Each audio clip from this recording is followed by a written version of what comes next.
This song is dedicated to George Johnson, and the motto is, if that's the way it's gotta be, that's the way it's gotta be, and the interpretation is. George has worked hard his whole life and raised a nice family and kept them healthy and put them through school.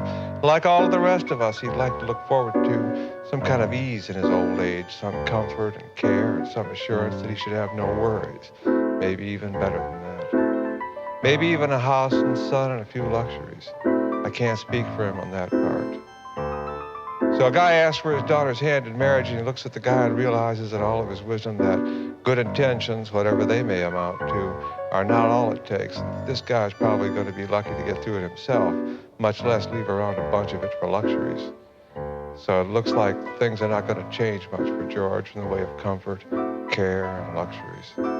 This is the perfect case of selflessness. George says, well, if that's the way it's got to be, that's the way it's got to be. These are songs about the Corn Belt. Some of the people in it are on it.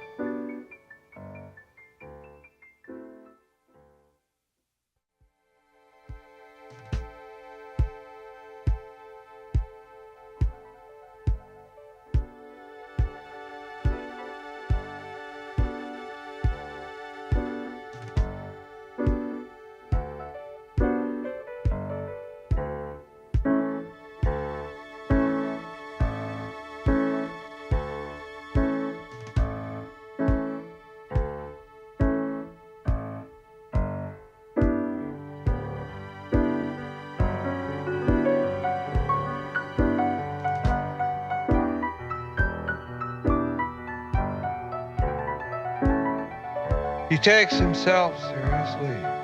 Hotel rooms have lost their punch for him. Feeling is expressed in bags. There are two, and inside those two there are two more. It's not an easy situation. There's something like abandon in the air. There's something like the feeling of the idea of silk scarves in the air. There's a kind of madness to it, the kind we read about in magazines. One of the bags contains a bottle of liquor, a sure sign of thoughtfulness about who one might have been. He pours himself a small drink in a fluted plastic glass sans ice. He thinks to himself, if I were from the big town, I would be calm and debonair. The big town doesn't send its riffraff out. He sits on the bed, both feet on the floor. He studies the ashtray and tries to rule out preference. Preferring over not preferring. But he prefers gravity over another state. Preferring, in this case, Earth. The Earth, as they say. Preferring some states over non-states. Now he grips himself with determination, even knowing that it causes sadness. He is determined to be what? He is determined to be serious. Not for the first time, not for the first time there is a feeling of a mistake. But too late, he has arrived, and there are rooms, and all rooms are not the same. Some better than others, obviously. A better view, a better layout, better shower, softer bed, not so far from noise, more like home, etc., etc. Very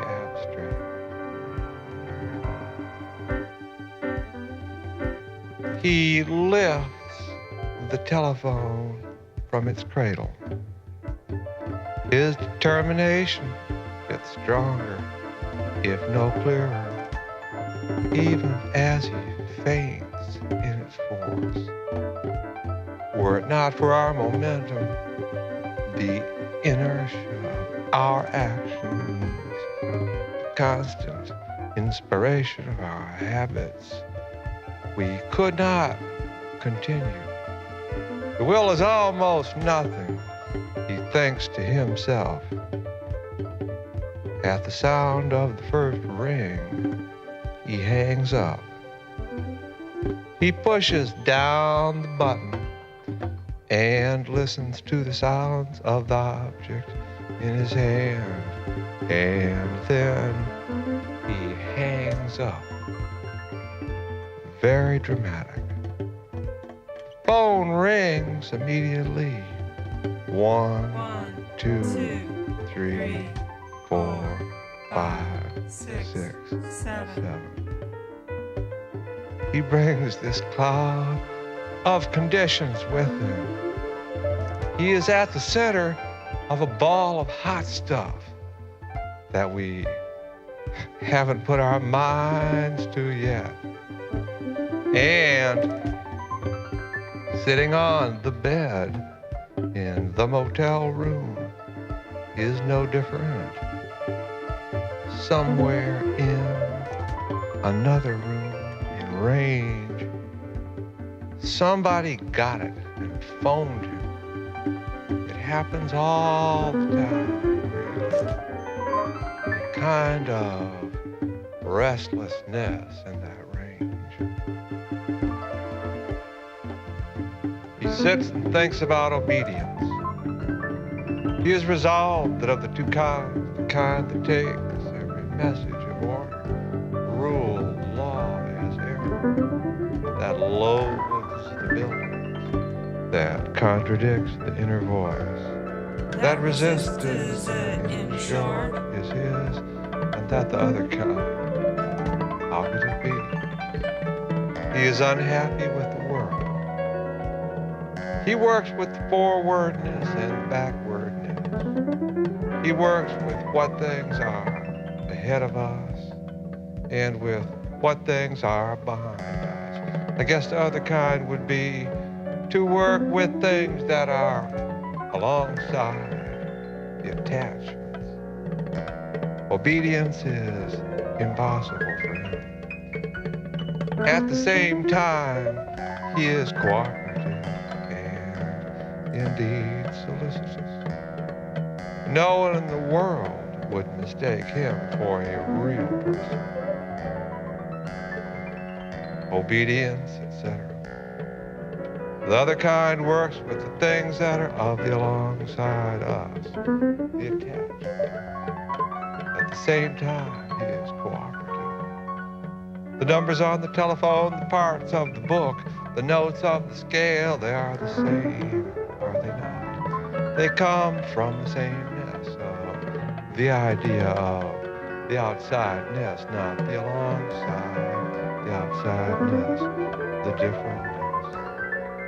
It is a problem, being cooperative and at the same time refusing obedience, carrying the load of the idea of differentness. He wants. He handles himself in the morning. It's just like for every other man. The fantasy is the distance, the reluctance, the reticence, the otherness. The fantasy is the uncleanness. So getting up gets to be a problem for a sensitive person like him. The problem is to run that gauntlet again. Remove problem, remove gauntlet, remove run. Remove is to, remove the, remove that. Leave this, make this, whatever. He lights the motel room with a slightly blue body light. When he is alone, he forgets sometimes to walk. He just moves. Sometimes they touch and sometimes they don't. And everything in between, as sometimes He forgets to combine talk with thinking and just things or just talk. Especially, I think, it happens in those rooms.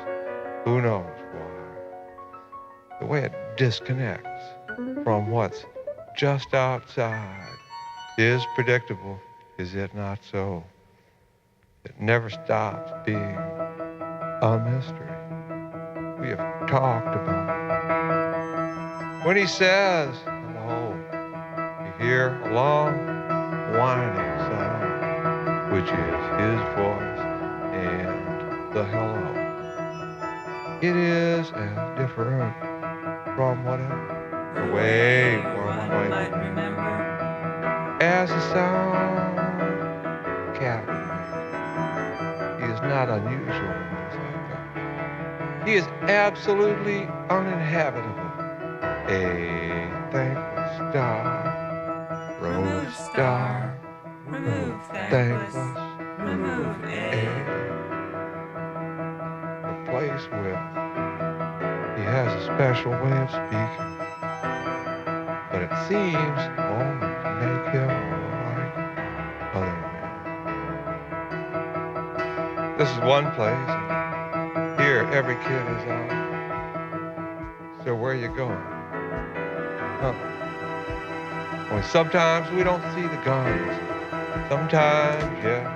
Sometimes, no. The town ain't always references to down and up.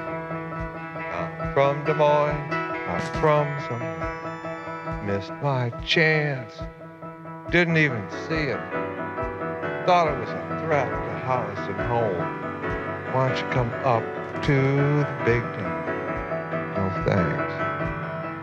Looking back, didn't get the up and down. How could I have missed it? Get a grip on yourself, he says. Working against time is another thing, he says. Here I am working against time.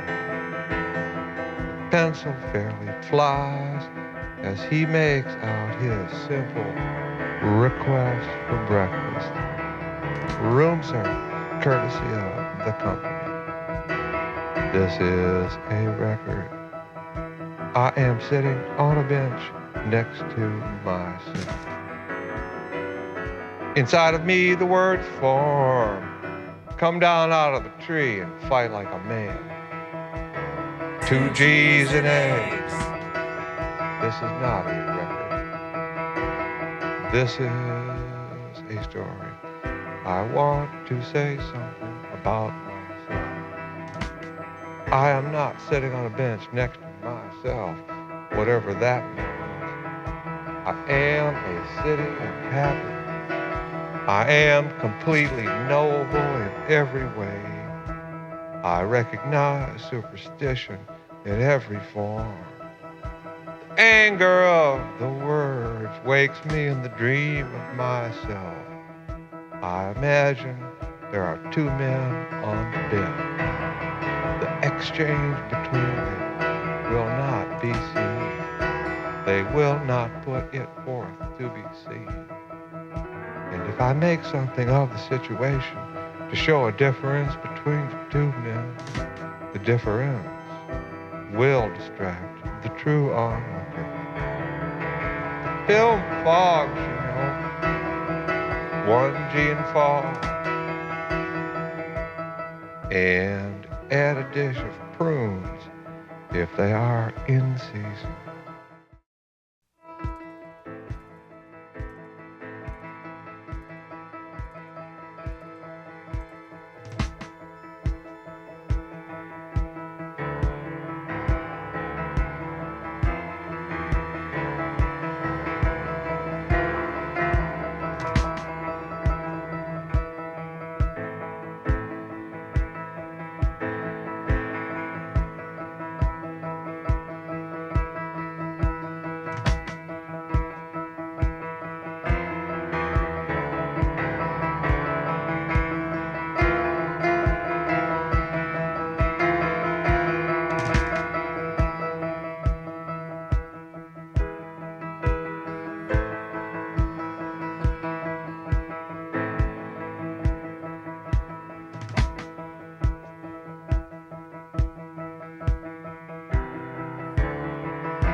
The men are in the park in the small Midwestern town.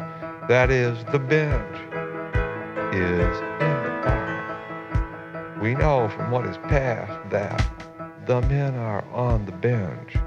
They are old by doctors' standards. Park graces the courthouse of the county. Courthouse has about it the simple air of failure, an abandoned outpost. The park has sidewalks, fences, trees, grass, and a statue of a man and a horse in war or ready for war. They are alone with their intentions. The sculptor has made the horse look stupid. The man's jaw is firm. The time is late morning in early summer. The sun shines. In this scene, there are two shots.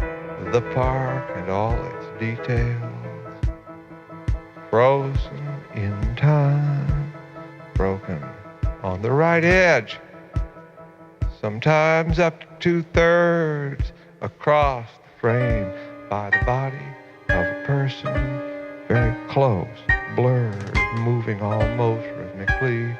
We have just begun, and already we are stuck, working against time, as they say. The camera is obsessed with what it sees. The park, the ragged edge. Nothing moves except the edge. The edge moves. It's as if there is no other place. His mind races. 1G in fogs, 2Gs in eggs. When the two men spoke, they spoke about permanence and impermanence. They noted that there were certain things which were impermanent and other things to which the term impermanence did not apply. Thus, they came to make a great division between that which is impermanent and that which is permanent. Everything in the transitory category turned out to be particulars of our existence, and these were divided into physical, mental, and others, which were neither physical nor mental. Among those particulars, which were neither physical nor mental, they listed attainment, aging, and coincidence. On the permanent side of this great division of reality was a notion they referred to as space. And by that term, they meant neither conceptual space nor space as given by our senses. They meant connections. They decided that such space is irreducible and not transitory, and that it exists as long as one is alive. They wondered naturally what becomes of it. This impasse is no help at all. Consider his situation. For instance, he is expected to be positive and helpful about breakfast. In the order of things, it is more important that she know about the prune than that the shot should change. And what about the problems we see in him? He is still sitting on the bed, both feet on the floor. The small drink in the fluted plastic glass sans ice is hardly touched. The phone has just stopped ringing. In his mind, the two men are frozen in time on the bench. The horse looks stupid. The warrior's jaw is firm. Incredibly slowly, our view begins to slide. His idea is that the transition always takes one by surprise. Always. There is no way to prepare. He imagines absolute awareness on the other side. He wonders, as we all do, how it comes to you that the light has changed. We were distracted by the fluid right edge. There is an absoluteness to surprise, he thinks. So right. He applies this simple thought to the problem of how to move the shot. Incredibly slowly, our view begins to slide. But begins is a problem. We are enchanted by the park and all its details, timeless, broken on the right edge by the body of the person, very close, blurred, moving rhythmically. How can it begin to change? How can the beginning go unnoticed? How can we pass from one state to another? Is it possible, if one already has a certain experience of life, to start directly on the path? Or is there danger involved in trying to do advanced practices without having the proper foundation? And they came to believe that unless one has actually gone through the preliminary experiences, conclusions may be drawn on the basis of insufficient information, and that these conclusions may produce just the opposite effect of the one which is intended. In other words, one never knows. And so the view begins to slide anyway, as they say, sliding eastward, turning eastward. The particulars moving left or right across the frame, a parade of sorts. And it comes to rest finally on the road, the street that holds the park. We are still obsessed. We are not relieved. This view is no different. How could it be? Except that we have moved off the body of the person very close and blurred, and every edge is raw. And there is some machine approaching wider than it is high, as they say, a pack of motorcycles, a herd of elephants, a tribe of Bedouins, something from the east, barely moving in a cloud of haze and heat and dust in utmost telephoto gold and green and flat.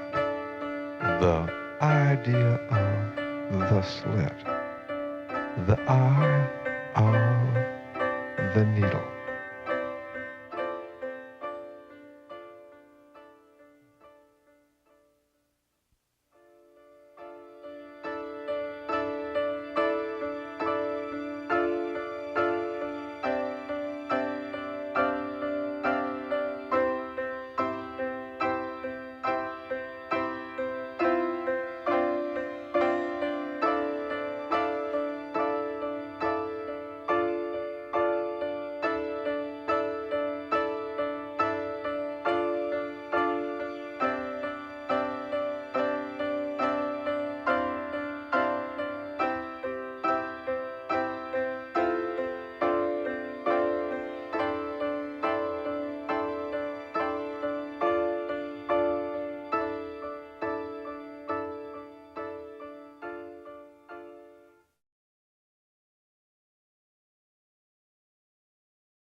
This song is dedicated to Maurice de Sutter.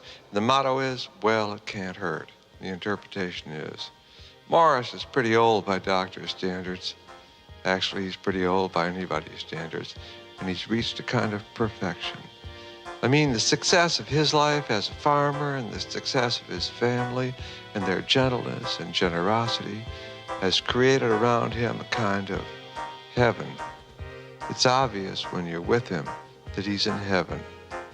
So he really has only one problem left. The transition between this heaven on earth to whatever the structure of the next one will be. The moment, in other words. And if I could presume to describe the largeness of his spirit in the contemplation of that moment, I always imagine him saying, well, it can't hurt. These are songs about the Corn Belt and some of the people in it, or on it.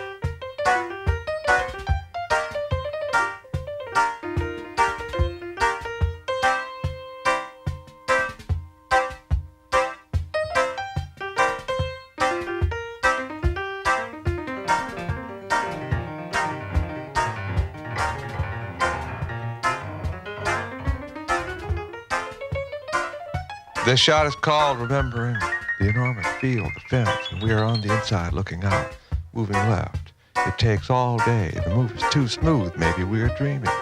Move along the edge, contained, caged, nostalgic. We are remembering. A fence is like a mirror. It depresses the cows, makes us remember. Looking out, look up and down, looking for something interesting. Now turn left, still on the inside. Still looking for something interesting. Now turn left, fence is still there. Keep looking for something interesting. Now turn left again, still looking. We are looking for food. Time to go. Friendly shoe, friendly soul.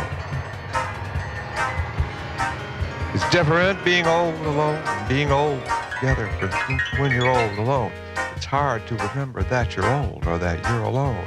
Remembering is a problem. Each and every thought has a future, but the past is always slipping away. Remove but start with. He thinks of himself as taking part in the dawn of civilization. So much is expected of him. For instance, he thinks verbatim, our work with our bodies is to move rocks. Our work with our minds is to dignify eating. Museums are a good example. In her, what can be seen clearly, like a slogan. She wonders, for instance, whether it's her way to make a new thing or to rearrange the old things. She's fond of truth. That's always a problem. Every other weekend, they take rooms adjoining. They regret the rooms. They want something more, but how to find it? Remove but. Style is important, after all. Say what you will about it, for instance. Who wants to return disembodied, stuck in the library? We do. That's part of the problem. But style is right up there. For instance, they are more dissimilar now than when they met. In the old days, they were lookalikes. It added something. Now, they turn to differences to talk about. That's a danger to society, I would say. Then I'd say something like, what the heck? And finally, I'd just be indifferent.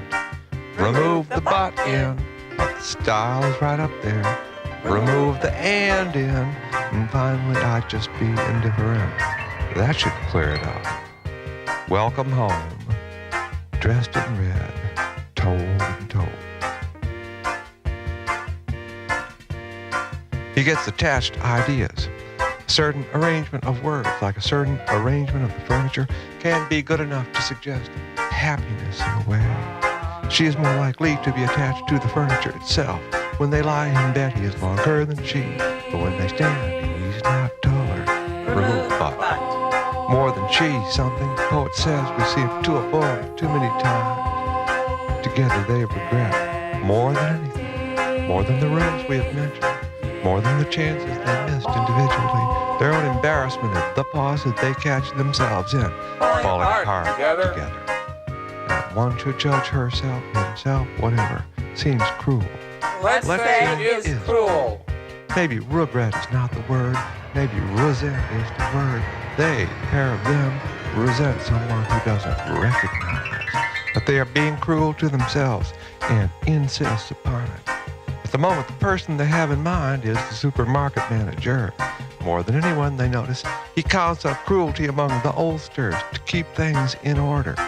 There's something about the honor system and the mirrors and the spies and the finality of the checkout that keeps the oldsters subjugated definitely. Cruelty to oneself is a hard flaw to confide. I'm cruel to myself.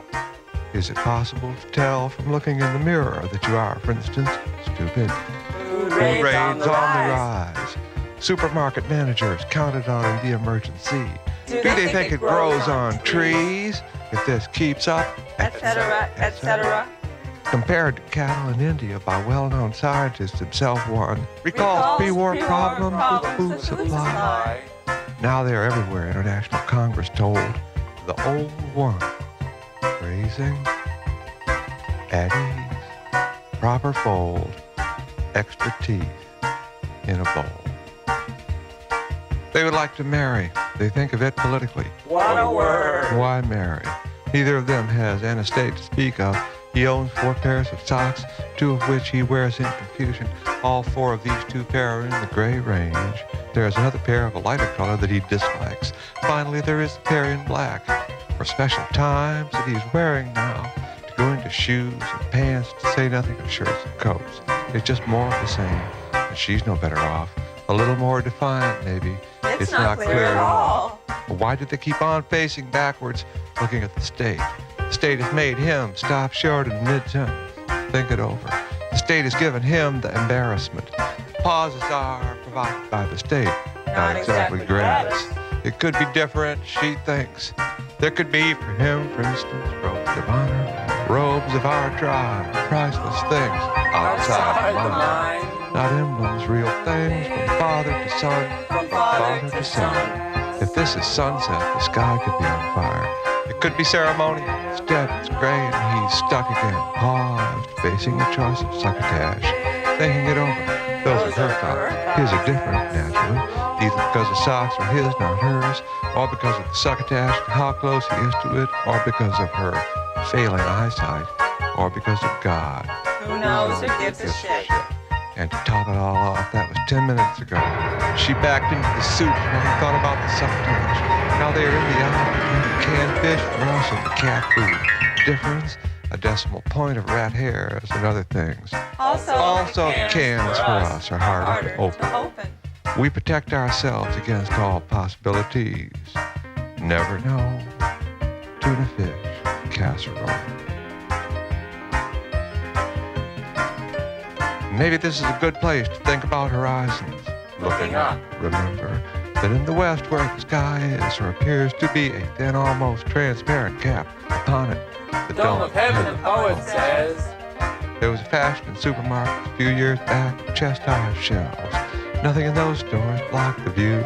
If you were of an age and not otherwise different, you could be standing in the choice of baked beans, or in the choice of cleansers, or in the choice of pet accessories, or in the choice of pickles, or in the choice of sundry drugs, or in the choice of wines, or in the choice of breads, or in the choice of plants, or fruits, or auto parts, or meat, whatever, and see it all directions.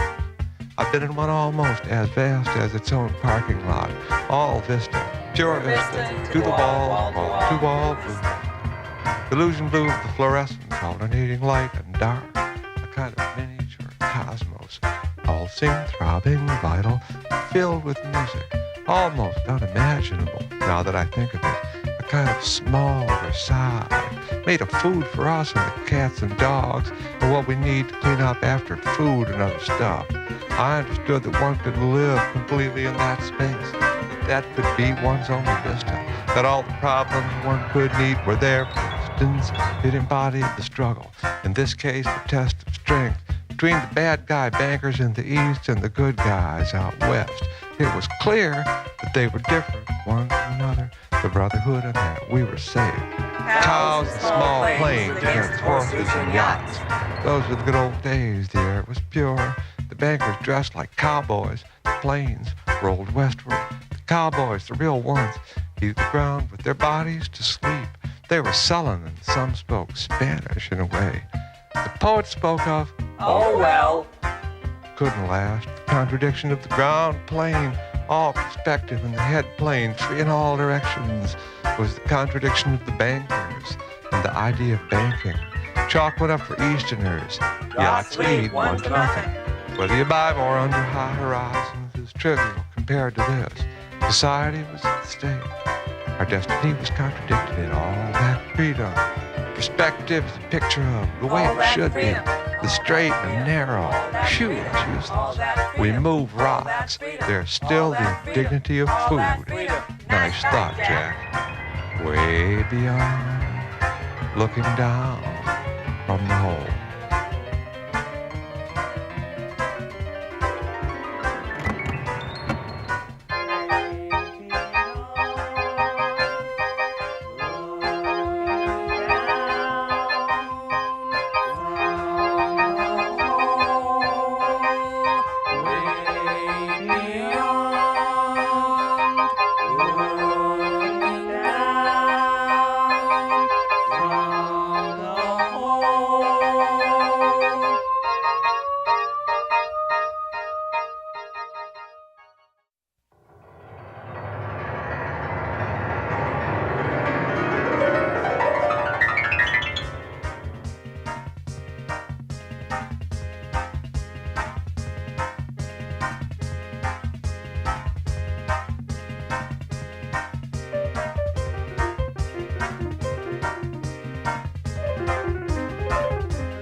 Taking it up from there, she noticed that as it goes away from her, it gets smaller only if you let it, and that some people are cynical about this.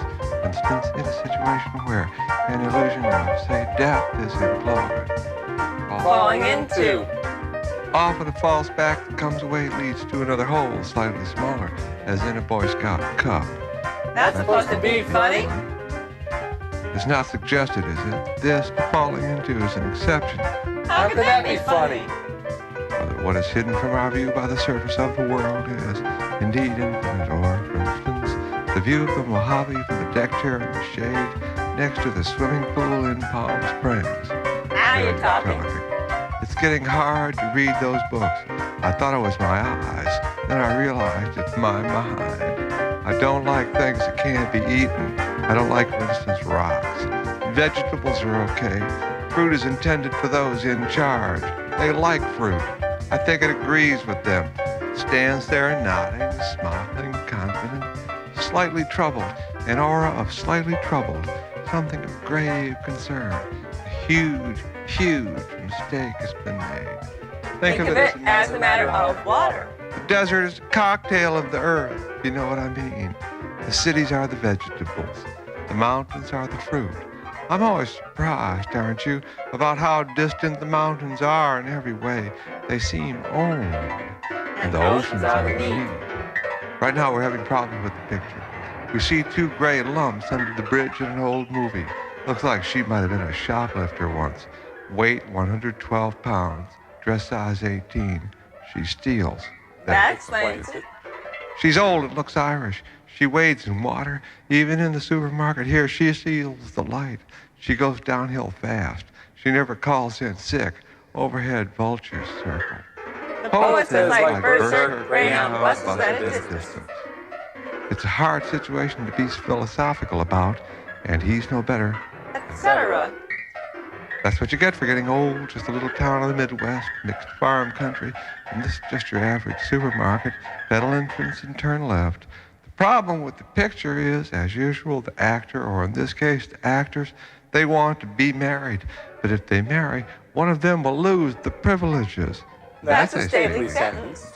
So they live as they live, and every other weekend take rooms adjoining and regret the rooms. That's the trouble with the picture. Optically, it's all he cares.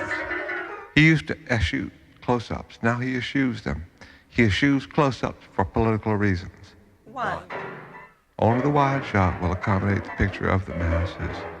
2. The close-up is aggressive and looks for victims.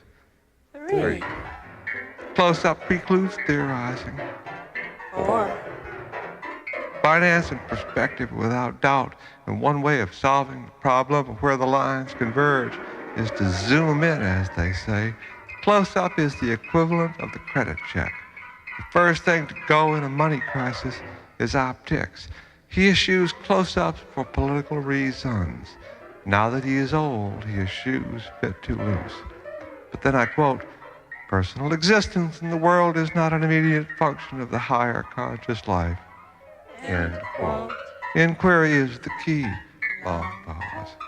She has reached the end of her rope. He has reached down into the depths of himself. That's one difference between. They want to know, as we all do, which way is up. They want to know whether the sheep is in store for us or behind us. An important question, I would say, whatever that means.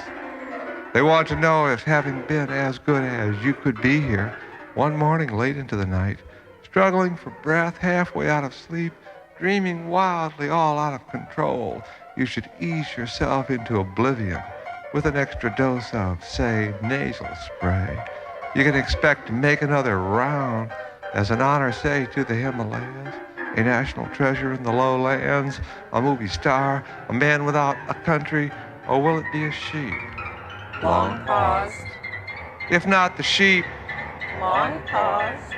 corporation and the bodies of the corporation, like the bodies of the family. Imagine, for instance, the moment of Long pause. enlightenment for this supermarket. Imagine the feelings of this supermarket encountering itself for the first time in the mirror of consciousness. The supermarket recognizes its potential. It chooses its manifestation. It makes a mistake. It chooses the mirror. This supermarket is stupid. This supermarket wants itself in the form it finds itself. This supermarket has some problems. Imagine yourself, can of succotash in hand, part of the material body of the supermarket in the checkout line. You're about to be exhausted. Symbolic writing fills the skies. UFOs linked to weird animal mutilations, age 8 share. My strange relationship with Sonny, centerfold, how to make your life more meaningful. Page 52, how to make your marriage more exciting. Page 30. More exciting, page 30, indeed. How will the supermarket constitute its astral body, its illusion of itself, if you go home and eat the succotash, or in the car eat the can of succotash, break the law. Heave the empty on the highway. Keep them bending over, it helps their spines. Driving under the influence of succotash, he threw away the can, Your Honor, and kept driving with the contents in his stomach. One atom from the imitation of the astral body of the supermarket split part in your hand. And the other part, God knows where now. Excuse me. We can't even say these things with the children present, can we? Instance, knowing that somewhere near here, 100,000 beings are in prison, tortured. Pause. We name the reason, that's our problem. Next thing you know, the supermarket will want Long pause. fame. Next thing you know, the supermarket will have works. America. They will be sold or lost or given away forever dispersed, never to be reconstituted. In effect, immortality for the supermarket, foreverness. One of the great supermarkets of the past. Flogging the present. For instance, she, I think, is a few years older than he. It isn't easily measured now. She knows. She thinks. Long pause. I've lost awareness of the feeling of his age, because I've been his age. Is that it? It's rare that she allows herself to think this way, that he must be aware of my age. Remove but. A future for him, for instance. How are you? Say hello. Take the role. How are you? Say hello. Take the role. How are you? Say hello. Take the role.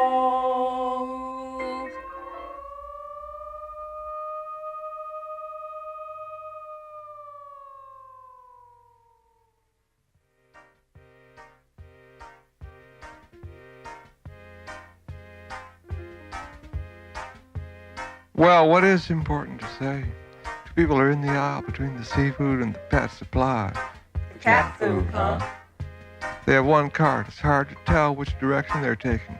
They're a long way from us in the picture. They're almost at the other end. On both sides of the picture, the shelves converge on them. They're arguing. They're not spring chickens. One is a man, the other is a woman. She is more agile than he. Also, she is more determined. But that's hard to be sure about. A Wise use of but. Now we zoom in slowly. As we approach, we come to know more and more about their situation. This is the effect, as they say, that allows us to address someone by their given name. For instance, what is important to us is that This is not very interesting, I know. They live in a home for old people. One of the requirements to live in the home is the requirement to have no immediate family by marriage. You can't have a husband or a wife. The other is no guns allowed. These two people met in the home. How wonderful. They fell in love. They want to marry. You can see what their problem is. Every other weekend they check out separately, which is allowed. They check into a motel in town. They take adjoining rooms. This has been going on for years. Everybody knows it. This is not very interesting, I know. We should be talking about something else. Or maybe they should be perverse. Something? One thing we do know is that no one is near them. No one wants oysters. No one wants cat food. Maybe this is just a coincidence, but I don't think so. Remove but. Even the man the store has hired to watch the shoplifters is staying away. We know which one he is. He's looking at the olives. He has his hands in his pockets. It takes one to know one. In a larger town, you'd be of some race. But remember where we are. Remove but. They keep asking themselves the same question, and the answer always comes back the same. Home is home, love is love. I know.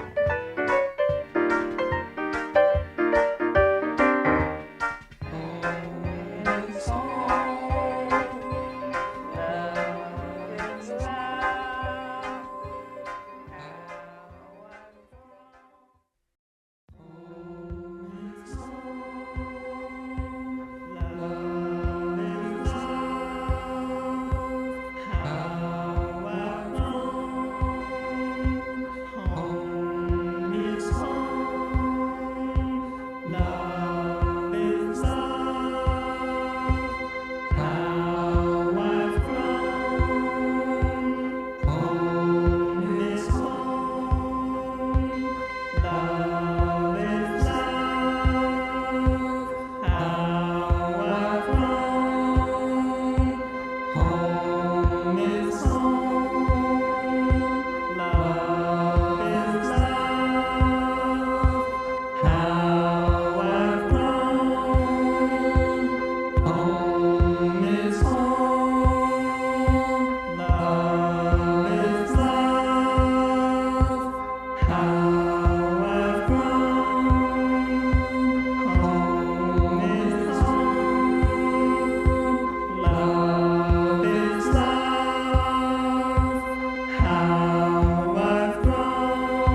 This song is dedicated to Art Nyman.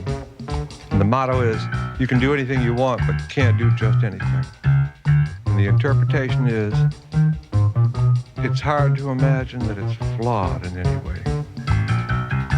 Whatever we do to each other here on Earth, and there are a lot of mistakes, and there is a lot of pain and a lot of suffering, and it's right that we spend most of our time wishing it were a lot different. But still, in the larger sense, there can't be any mistakes. So you can do anything you want. But in the sense where we are, you can't come into my jewelry store on a Thursday afternoon and start breaking up the beautiful glassware and the beautiful dishes just to make a sound.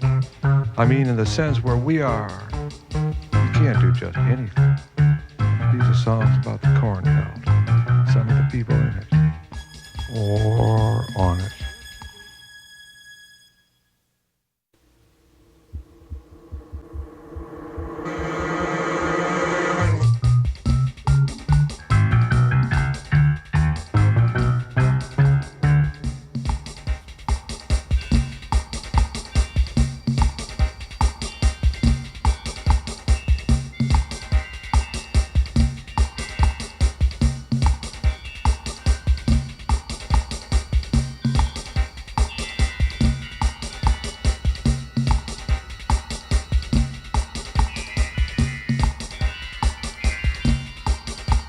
Gwen works at the bank. That's her job. Mostly she helps people count their money. She likes it.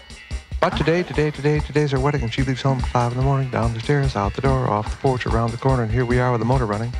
Where does she think they think she's going at 5 in the morning? In case they didn't know, with Ed and Dwayne and me in the car, and this car is full of holes.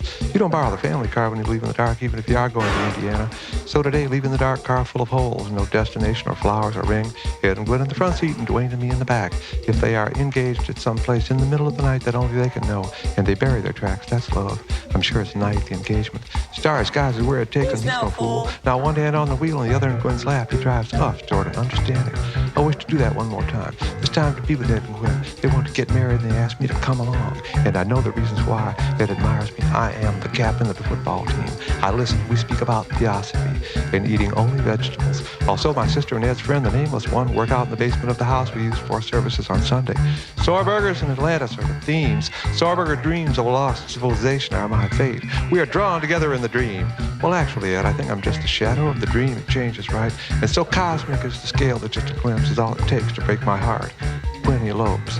She calls the bank manager the night before and tells him that tomorrow won't be just another day. She tells him that she's feeling sick, or rather, feels a sickness coming on. Even the bank manager gets it then. She wants to take a day off from work. She wants to begin in a car full of holes, just like the one parked there in the sideshow yard to represent the point of exit for some gang or other. Ma Barker and the boys. For the true believers in the people's men and women of the car, the myth of the limo. The seats are stained with some sort of stuff. This is scary for the kids who've seen them rolling in the dust for Jesus. Except that in Ed's car, the holes are in the bottom, not in the doors and windows. So here we are in May on our way to Indiana. Ed and Gwen in front, the lovers, and in back, Dwayne and me. Gwen, I understand now, and I need forgiveness. Well, actually, all I need is another chance, if that's not asking too much. This time, there is no fear, no shame, no caution. My heart is so full there in the back seat with Dwayne. This time, I throw myself at the feet of your recklessness. I learn, finally, that's something, and I give the blessing. At this point, Gwen, heedless, usually a queen, the raw family of nerve, turns on the auto radio to get a song. Click. I love to you like an old-time melody. I love to you like a dot-dot-dot symphony. Music, bringing back a memory, becomes the time stops. Another treasury, I say, I say, What a shame. I say, What did I do? I say, Who's to blame? I say, I love you and then I call your name and I say, I would do it again. An act of demodulation has, as you know, more than one set of consequences. Like the tiny fishes eating at the bottom of the sea, we eat the airwaves. I mean, Gwen and Ed and Dwayne and me. And in that act, we could be found, you know, or else nothing has a meaning. Short pause for thought. Our demodulation registers among the great transmitters in the East atop the giant fundamentalist hotels, where everything is black and white and checkout time is 6 a.m. And southward to the Delta, where my father said he missed school because of obligations to the state. He He studied surveying with his father, whose hero was George Washington, who surveyed this land and who believed that we could not survive until we moved the capital to New Orleans. And north, too, to the river's head, where John and Babyface and all those boys and their girls wintered. And west, of course, to what dangers we have left behind, where the eddies of our demodulation fill the bank. Around 12:45 p.m., remember that. And in the bank, at that time, there's a commotion, as they say, the manager is soaking wet. The older sister of his assistant, There by chance. missed the dog fight with the bucket from next door and soaked him. Everybody's laughing. That's a relief. And it has been discovered that the money is not there. This is one consequence of our demodulation, the measured one. And the other is the song itself inside the car. Click. You cuckoo, do you like a cuckoo for you? I like a cuckoo for you too. You cuckoo, do you like a cuckoo for you? I like a cuckoo for you too. Segue to a firm voice that says, that was cuckoo. Short pause for thought. This little incident on the radio convinced Gwen that we were on the right track or road. She urged Ed on. Where does she think they think she's going, in case they didn't know? There's Ed and Dwayne and me in the car that's full of holes, wind, noise, and the cargo of danger. More dangerous than the danger of the road and the dangers of no destination, the dangers of the return. Gwen is so beautiful, wrapped in danger. She is wrapped in scarves against the wind and noise, and wrapped in the danger of her undertaking. When she turns to us, you can see just her eyes. When she turns to us, there is danger wrapped in scarves. There is the danger of her eyes. The danger of Wyatt is not alone with her, while Dwayne and I must be with them until the final moment when they have decided together that she is no longer with us. She is only with him, and we are with them. We go out together, the four of us, planning to change things, to rearrange things among us, so that the forever after, when I talk to Gwen or when Dwayne talks to Gwen, there will always be the scarves hiding the smiles, and no longer ever me or Dwayne will Gwen be naked in the summer dress. When we get back from this one, those days are gone forever. The days of Gwen naked in the summer dress are gone for me and Dwayne. When we get back from this one, she will be clothed forever in scarves, and in the summer dress, she will be clothed forever. So today, we leave in the dark in the car full of holes, no destination, no flowers, or ring. Ed and Gwen in the front seat, and Dwayne and me in the back. If they are engaged at some place in the middle of the night, that only they can know, and they have buried their tracks. That's love. A night engagement in the dark, scarves and danger. Starry skies is where it takes him. He's no fool. He knows the danger of the stars. And Atlante in return knows the danger of the stars. He has seen two of them, larger than the moon, locked in light, locked in an exchange of something. The heavens were on fire, earth shakes, enormous wind and noise. He remembers that then at that moment, which was final and inevitable. After a generation of vain hope and the smell of icons burning, we conceded. We allowed ourselves. The heavens were on fire, and there was enormous wind and noise.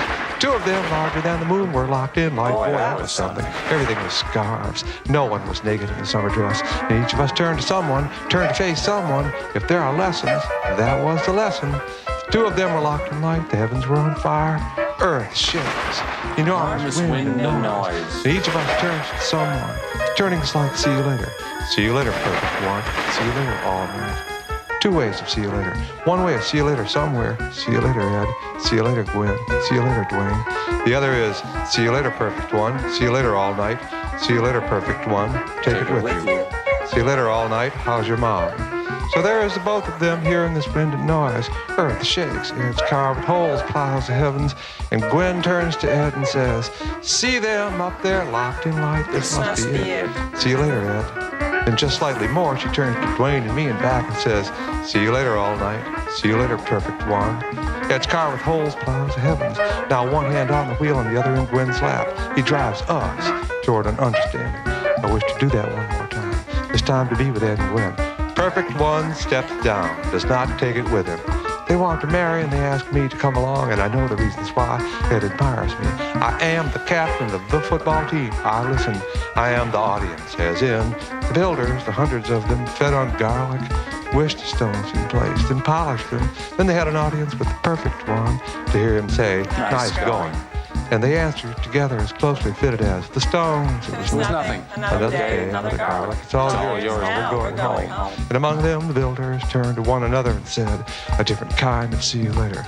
Not see you later, perfect one, or see you later all night. But see you later, Ed. See you later, Gwen. In fact, Dwayne and I are drinking beer. Dwayne knows the dangers of the cargo and the destination. How's your mom, Dwayne? When you see her, say hello for me. Tell her, the perfect one says hi. Click. I love you more than you could ever believe.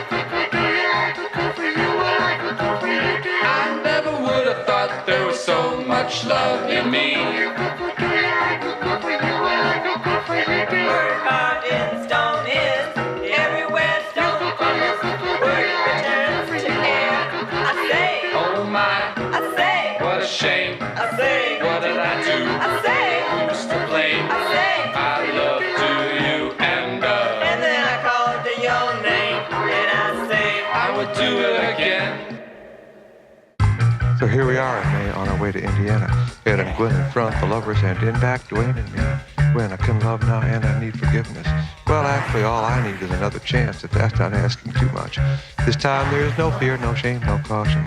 My heart is so full there in the back seat with Dwayne. This time I throw myself at the feet of your recklessness. I learned finally that's something. And to give the blessing. What are we doing here? Next thing you know, I hear another voice say, under the eyes of God and all his messengers and the governor of the sovereign state of Indiana, who shall witness this holy thing, this matrimony, this elopement. More even holy than you think, asshole. Last night around 10:30 from the diner, she calls the bank manager at home, and predicts her own sickness. This is the legendary bedside ceremony.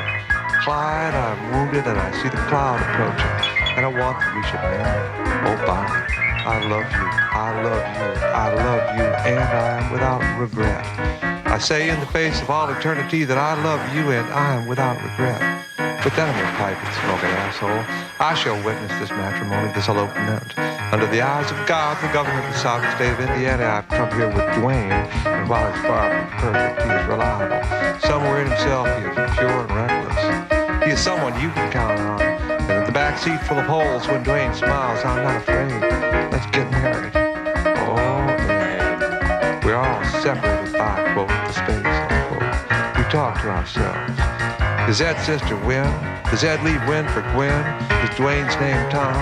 These records are hard to work with now. What is clear is that Gwen is not involved, except that this is the day of the day she is to be married for the first time, and she's a little nervous. She sees the sickness coming. The phone call from the diner. Stay out too late as usual. Go home and go to bed at midnight, and they'll know something's up for sure. So on top of all the other things we have to do, planning, the road maps, gas, where do you need a ring? There's the question, finally, where are we going? It's not as if we have a destination. Indiana, that's not a destination. Where do we stop and declare our intention? Mary head to Gwen over and above the fact that when we are caught, Ed Balls will go for sure, and probably mine too. The captain of the football team can't just shrug his shoulders and pretend it's a coincidence that he is in Indiana when the justice of the peace asks. And who witnesses this ceremony, this elopement, this holy matrimony?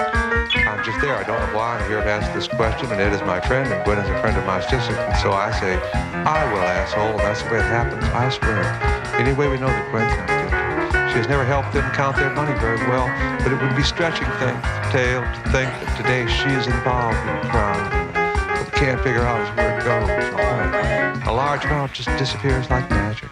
We're pretty sure we know the time of day, 12:45 p.m. And in the bank at that time, in addition to the silly farmers and their silly wives, there's a Mexican in a fancy suit, there's a seedy-looking man, there's the older sister of the manager's assistant, there are the lovers from the home doing business on a holiday, and there's that fight between the dogs.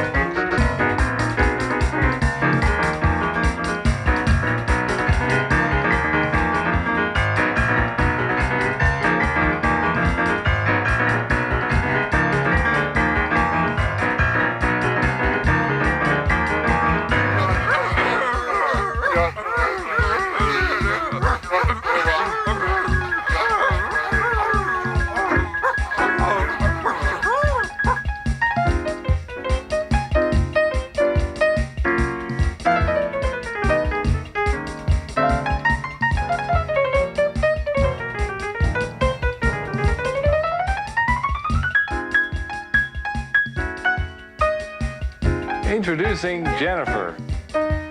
Jennifer dreams when she's at the window. The sun beats down on Marquette Place, and they've got her in chains. Here in the shadow of the palms I serve. It's not bad, you know. You learn a lot. This man, for instance, stays close to home. See his hand, the heart is magnified. The dark one wants something of me, I can tell.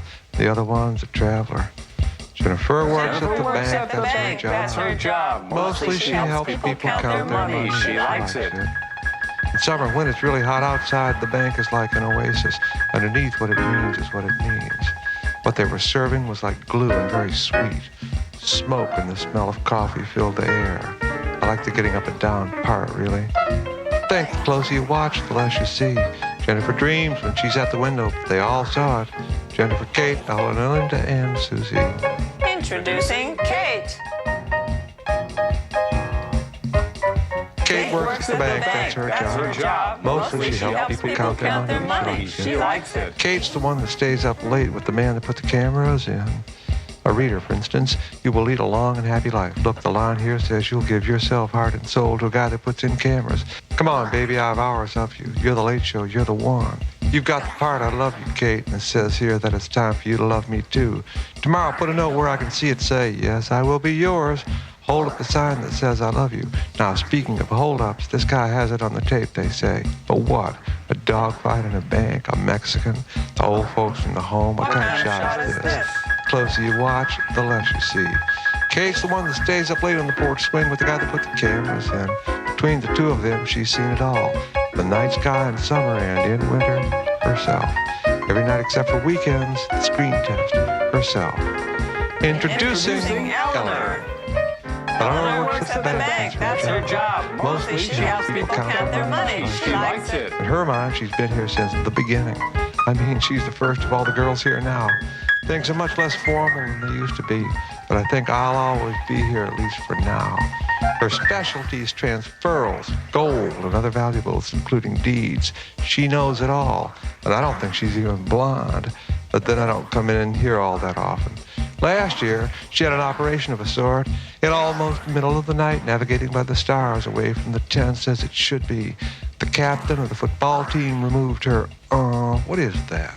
Or maybe exchanged one thing that has no currency for another that has no currency.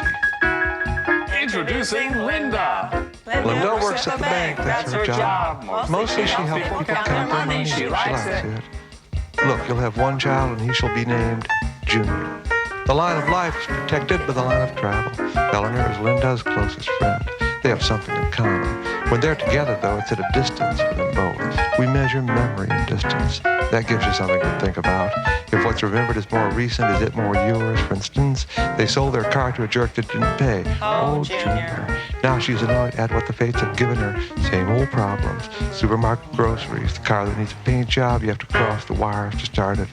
Oh, Junior, drive home, taking the groceries, take a nap. Where's the car that's out in front? No, that's the old one. What do you mean the old one? That's the one we sold. And what's it doing out in front? My God, I took the wrong one. The one we own now is still in the parking lot. I wonder how he got his groceries home. Her baby is named Junior Junior. Her husband is named Junior. He says football was too romantic in the old days, and he's glad they play on Sunday now. Introducing Susie. Susie works at the bank, that's her job. Mostly she helps people count their money. She likes it. Susie saw the dogs. Linda saw the Mexican. Kate saw the man we're calling X. Susie saw the dogs go out together. That's important. She wonders if the dogs speak Spanish, like the waiters in the Chinese restaurants in Spain. She started listening to the opera for thrills.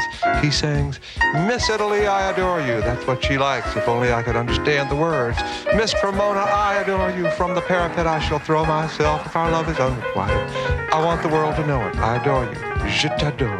Amore. Love. The Mexican was like a flash of darkness against the blazing sun outside. The dogs were like a noise from Hades. The silly farmers and their wives like an Italian custard froze in the yolk. Susie's in a jet for someplace. They'll never believe this story. She saw the dogs go out together, speaking Spanish. She loved the suit. It almost didn't touch him. And she loved the light blue shoes. Our love's supposed to burn eternally, like a fire inside, it's like to burn a hole in you. Fire burns everything down to dust, consumes itself, captures, smothers us. I say, Oh my, I say, what a shame. I say, What did I do? I say, The blame. I say, I loved you and then I call your name and I say, I would do it again.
Meanwhile, let's go back in time to somewhere else.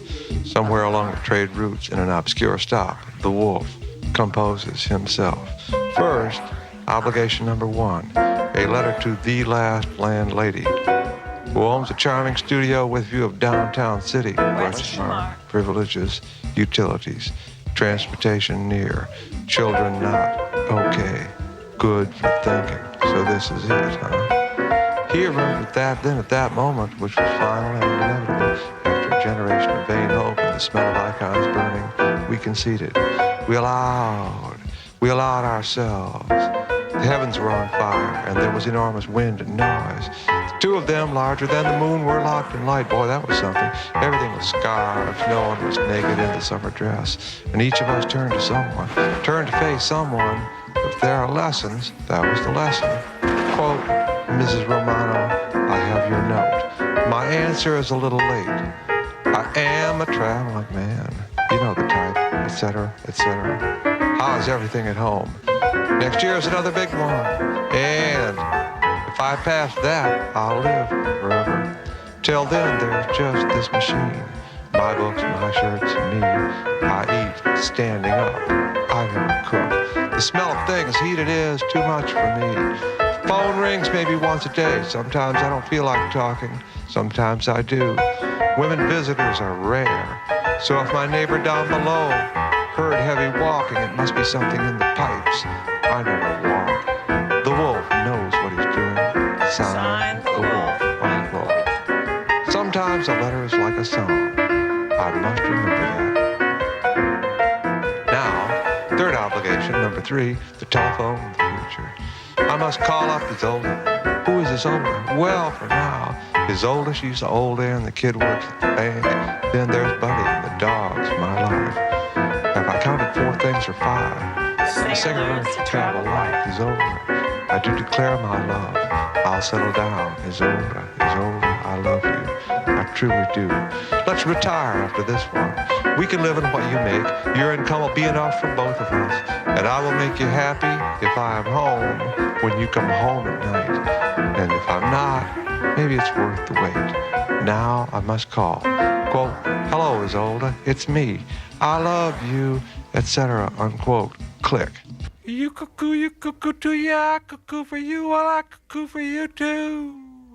I love you like an old-time melody. You cuckoo to ya, cuckoo for you, well, I cuckoo for you too. I love you like a dot symphony. You cuckoo to ya, cuckoo for you, well, I cuckoo for you too. Music bringing back a memory, but comes the time stops. Another treasury. I say, oh my. I say, what a shame. I say, what did I do? I say, who's to blame? I say, I love you, and then I call to your name, and I say, I would do it again. I love you more than you could ever believe. I never would have thought there was so much love in me. Word carved in stone is everywhere stone crumbles. Word returns to air. I say, oh my. I say, what a shame. I say, what did I do? I say, who's to blame? I say, I love you, and then I called to your name, and I say, I would do it again. Our love's supposed to burn eternally, like a fire inside, it like to burn a hole in me. Fire burns everything down to dust, consumes itself, captured, smothers us. I say, oh my. I say, what a shame. I say, what did I do? I say, who's to blame? I say, I love you, and then I call to your name, and I say, I would do it again. I say, I would do it again. I say, I would do it again. I say.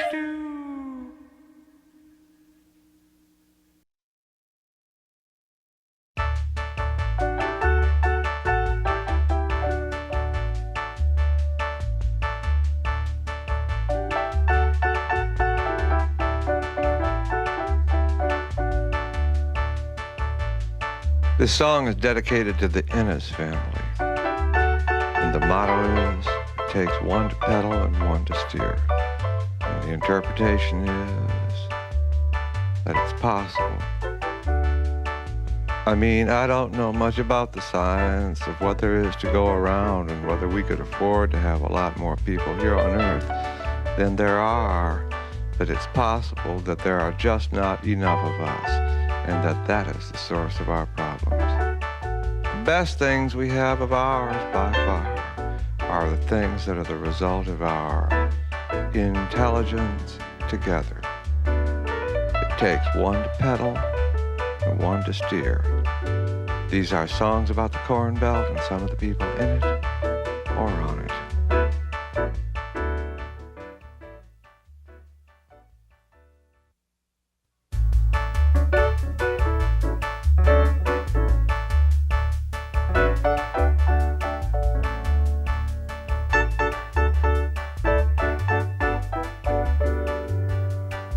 This is a close-up in our big muscles gone to seed. It moves, but first we read Rodney. The design looks Chinese, flash powder tattoo. In the beginning, there were rocks. And on those rocks, with harder rocks, we learned to make a million bruises. Spell out things like, we were here and watch your water. They only moved it, the idea of bruises adding up to something, from rocks to skin, a tendency toward motion pictures.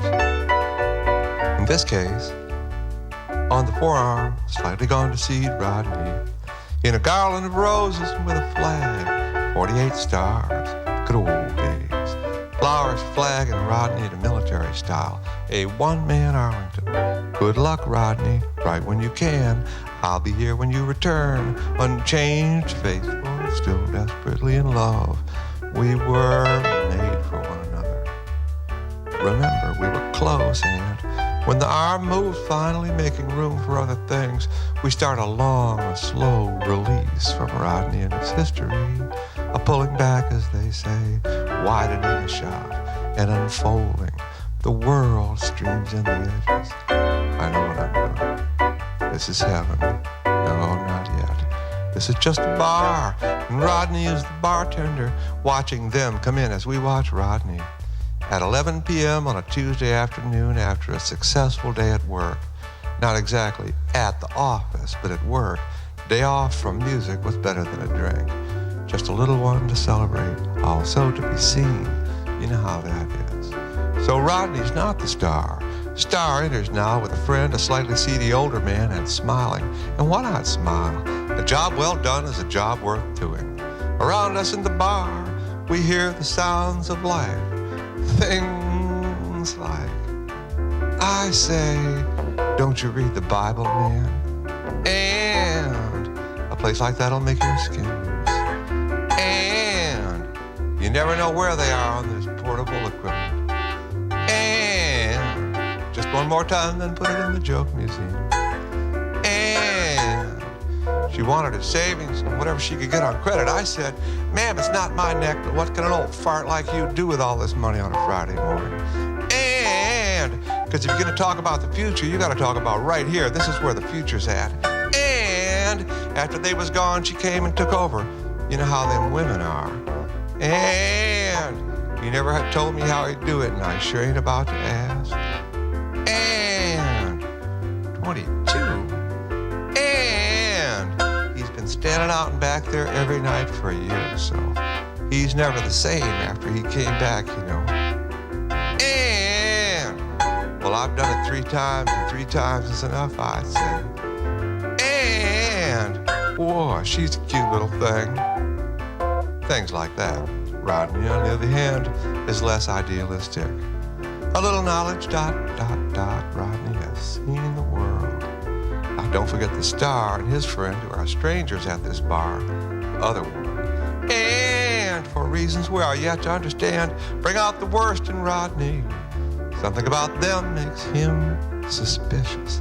If it's not the suit or shoes or shirt or the contract between the star and the other man, it's got to be the dogs. He says right off, We don't serve fine wine and half pints, but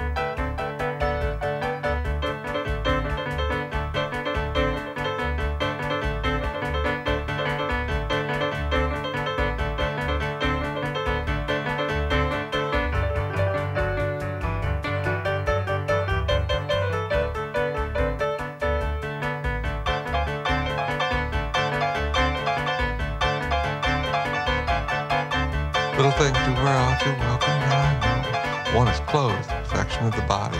Another is shoes, your distance in the carriage, and your shoulders, your self-respect. Not so much the color of the skin or hair now. Lightness is another they used to call vivacity. Another probably used to talk, including breath, enzymes greater on a scale of 5. 7 paces from the door to bar, and it's gone my welcome. I'm no brown survivor here from a lost civilization. No mingling, please. Just for instance, words from a gentleman behind the bar, a sort of prisoner. We don't serve fine wine and half pints, buddy. How could he know that that's my name? Or that half a pint is just enough for me? Move closer to the bar to reassure him. Notice, thanks to this strange light of feeling, don't keep from yourself the need to do good. Songs, yes. Earnestness of purpose, no. So, with this message, I adjust my body some to calm him. We're all in this together, aren't we? Hi, my name's Buddy. If I could help you make the load a little lighter, it would be my pleasure. We've all felt that it's hard, at least harder than we think it should be, and we look for change. It's my way, it's been given me to move among the people and to know our nature. So I should not hesitate to share my thoughts and my experience with you. For instance, begin from the beginning, as it should be. There is only one self, and that self is light. The self is ageless. The body has 4 forms, times, eras, 4 ages. But the self, the one and only self, is ageless, without age and without aging. The self is, without coincidence, being the only thing the self. The self is, without attainment, being perfect.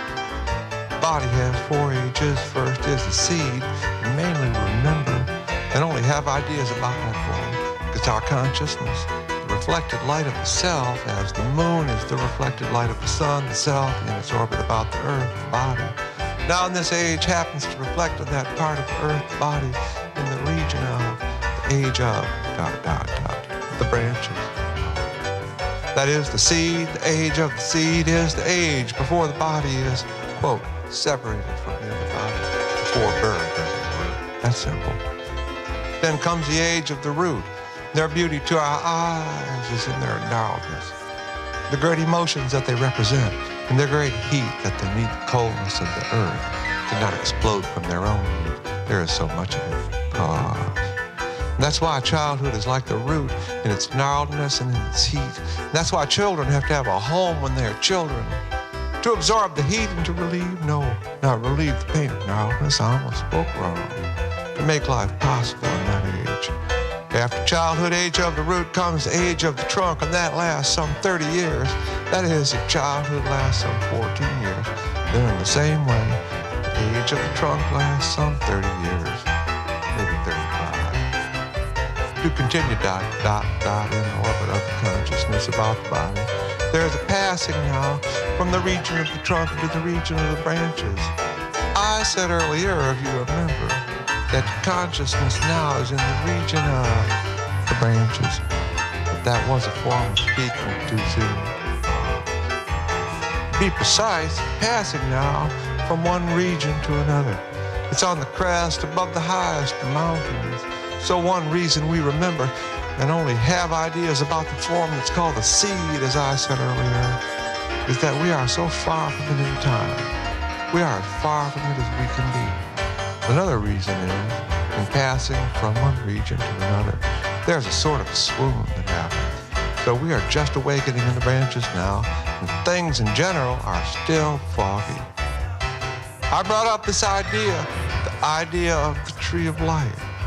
To have something to compare the self to, we were talking about the self. We said the self is, without coincidence, being singular. We said the self is, without attainment, being perfect. And we said the self is ageless, being what I don't know. The word eternal is a mystery to me. I don't understand that word. I can't say the self is ageless, being eternal. So I have to find another way of seeing, another way of understanding that the self is ageless. And the way I found that works for me is, I say, imagine the self shaving for the first time. No. Imagine the self learning to walk. No. So the self must be as ageless as it feels. Has yourself changed? Do you remember yourself? Do you remember when yourself was other than it is? No. Self is ageless. The self is ageless. The self is without coincidence. And the self is without attainment. These things we know. The light of yourself, Rodney, is all around you for us to see. You say to me, we don't serve fine wine at half pints, buddy. And that sound is just what we expect and need. We take sound so much for granted, don't we? It's the sound of God. We don't serve fine wine at half pints, buddy, is the sound of God.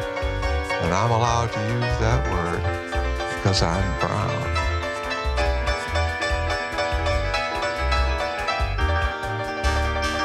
Does this break Rodney's heart?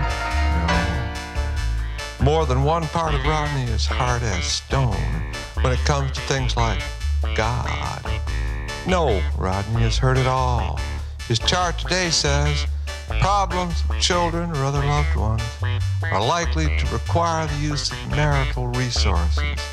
Worry, strange word, is likely to be greater. Care with spending on creative project is necessary. A speculation may be disappointing. By concentrating on routine activities, depression can be avoided. In other words, keep moving is Rodney's chart. And he interprets that to mean the money baby spent on lessons at the music store will not ensure her place among the greats of boogie woogie, or even get her playing at the bar. Happy she is, the traveling salesmen say, but boogie woogie she is not. 30 lessons guaranteed to merge the left hand with the right. In one ear and out the other hand, across the great divide. Some got it and some don't, she says at night. I got it. Poor Rodney, our widower. He lost it to the left-hand memories, the structure. He lost it to the right-hand blue notes. I got it, Rodney's baby says. Boogie woogie all the way. She goes down to the river when she can, the holy river where the notes came up from New Orleans, because it's there that the doctor says she is enchanted. She has learned that short ideas, repeated, massage the brain.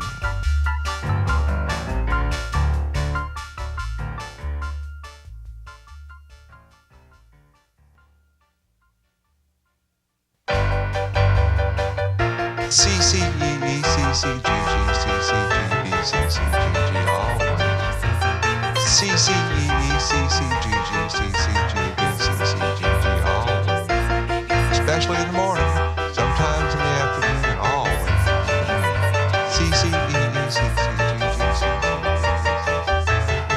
Industry. How it differs in the cows, Rodney thinks, who simply stand there looking out. Vast pauses between cow events are illuminated by the crashing of the cosmos. Crash, Shoe, blink, crash, blink, left, crash, left, foreleg, forward, crash, rear, right leg, forward, crash, chew, crash, blink, crash, etc., etc.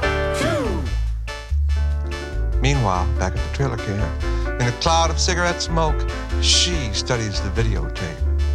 Boogie Woogie rocks the airstream. You're so beautiful, but you gotta die someday. Give me a little lovin' before you pass away. Rodney will not pass away.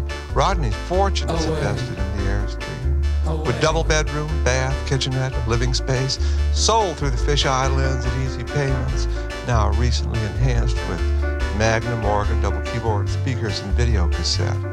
Continuing education from the music store. 30 easy lessons. Just do as I do. Watch. C, C, E, E, C, C, G, G, C, C, B, B, C, C, G, G, all. Boogie Woogie is the vessel of the eternal present. That's the only way to use that word. She speaks of nows. Everything is now, Rodney. Be with me now, now. Give me a little lovin'. Nowness is all. Rodney's going crazy. His sense of now is rusty. The airstream and its obligations. 6 nights at the bar. The Magnum double keyboard organ. Patterns in a tapestry of one crash among. No, not among. In the line of crashes to eternity, separated by buddy. Blink, Blink, chew, left, foreleg, forward, blink, etc. It has not occurred to Rodney that he could lie down with animals. The bar is bad enough. And now he's met his nemesis. Them sissies, face to face. This brown fellow in his $800 suit, his priceless shirt, blue shoes made up the sky, and with a smiler at his side, has just come in the bar on Rodney's shift. Oh boy.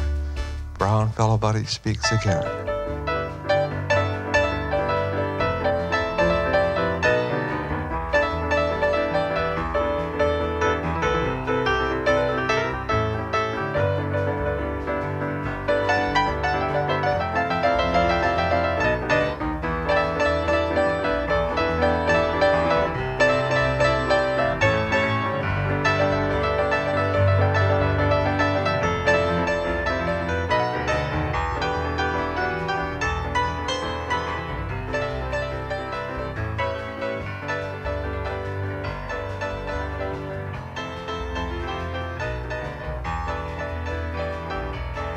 The moment is forever. Structure is the performance of binding what is ahead of us and what's behind. The drone in all its forms must amplify the moment to career dimensions. It is a necessity of practice for those who are engaged. Otherwise, i.e., if you are not engaged, out of work, at your leisure, call it what you will, the moment has its own dimensions. You could find it anywhere. It is the abyss of the click. Thunder, my teacher said, is but a click. That took years to understand. Aimlessly, I wandered on the plane of time. I planned ... intersections. I drew intersections. Each was less clear than the last. Friends in physics, beg your pardon, said, it's simple. Bend the plane. I said, don't you watch the movies? That's been tried, and there was no relief. The Spanish tried it. They curved their mustache to the plane of time. There was no relief. It only leads to laughing. Laughter is relief for those who are engaged. I was engaged. Engagé. Big deal, the click says. Thunder. Endless thunder on the rolling plains comes back to us in town like news. It's bigger than we thought. The pressure drops, Wyoming to the Mississippi. There's still time, insert, call the groom, dress the bride. This is the envelope of the click. It lifts us in our own air.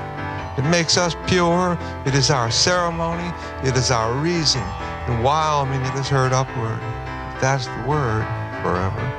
And sideways on the plain to unleash the Mississippi, the holy river. Imagine the great curved plain, the plains and all its markings.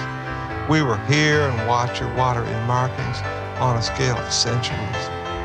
Earth is drawn on. Drawings like lipstick on a mirror. In a scale of centuries, to be seen in our presence read through the lens that is the moment of the click, lens to lens, touching self to self, inside, if that's the word, to the outside, upward, if that's the word, forever. Forgetful of the planes, the markings, the intersections, the plans, forgetful of the versions, the performances, you may kiss the bride, lips to lips, planed curb lane, a proximity of markings, the nearness of markings, which is why they were abandoned as our work here finally, in favor of smaller things like bruises. Markings on a scale of centuries, a simple process, deliberate. This is the beginning and this here is the end. Drawn on the plane of intent. Big deal, Click says. Look directly at the lens, please. Smile. There you go. Short pause. The self speaks only to the self. The interchange of light suffices. It is sufficient to every moment of the world. It is all connection. It is all moments of the universe. It is flawless in all perfection. It is visible and imminent. It is devotion and without impatience. It is understanding, all compassion and delight. It is riches. It is all permanence. It is the silence in the body incarnate. Limitless and manifest, it is the rightness of our imagination. It is the fire measured. It is all present. It is what we know, and it is complete. The interchange of light suffices. It is the knowable and unbounded. It is fullness and without desire. It is the decided. The interchange of light is final and suffices.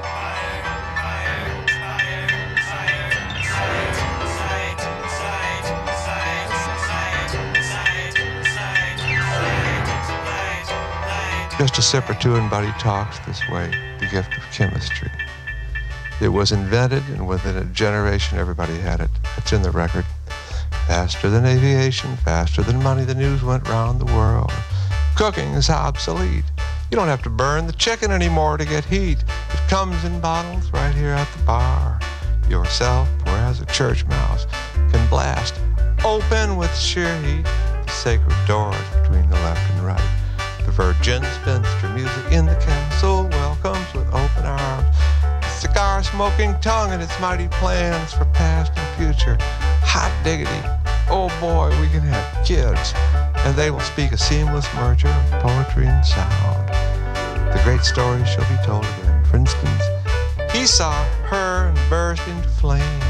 Spontaneous combustion. Another case of sheer heat.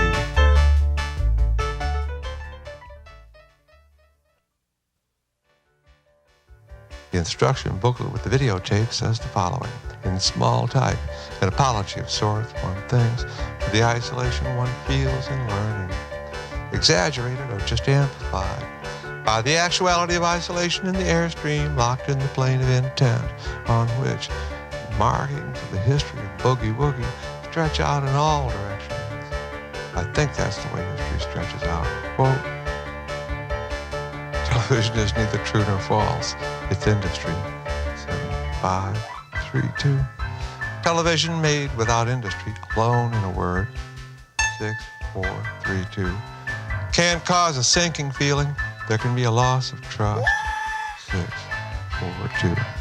Fear not darkness, i.e. not industry, nor your own desire. Everybody works to be a part of industry. Be a part of industry is to be real. 643. If you're a part of industry, both in your industriousness and in the nature of your work, there is a chance that everybody will like your work because it is a part of industry. And things that are not a part of industry are not possible to like. 752.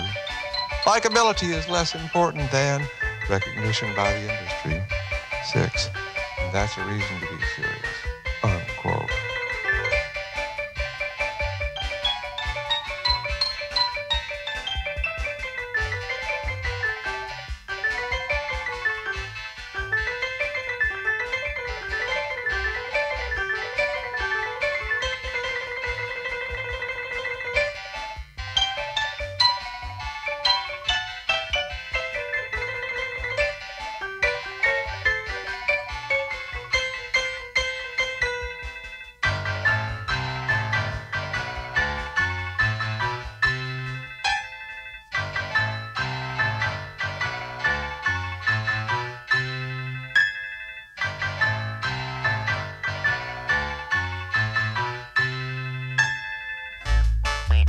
One wonders, naturally, the average boogie-woogie student thinks of this.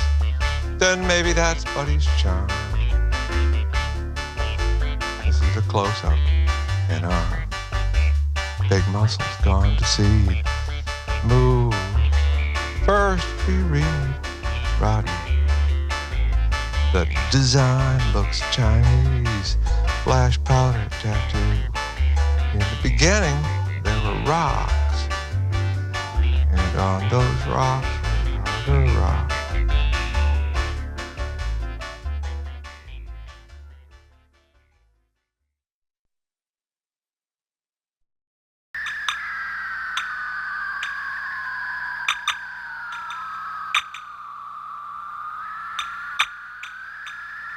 This song is dedicated to Frederick Steele. The motto is, the buck stops here. And the interpretation is, he had to go to war, oh boy. And when he got back, the folks were old and the farm needed attention. There wasn't much chance to go to town and change himself. So he just kept on growing with the farm. And now the folks are gone, and there's just the farm. And so it's unlikely, not impossible, but unlikely, that any girl will marry the farm. Fred and the farm. The buck stops here. These are songs about the Corn Belt and some of the people in it, or on it.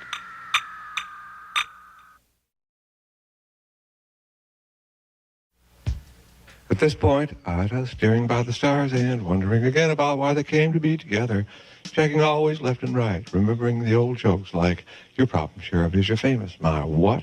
And it's such a lonely job. Well, you picked it. You could have been employed like your father, etc., etc. Underneath the windows and up against the doors, the whiteness stretches out in all directions. Inside, the landscape of attachments only as in, she says they come in two forms.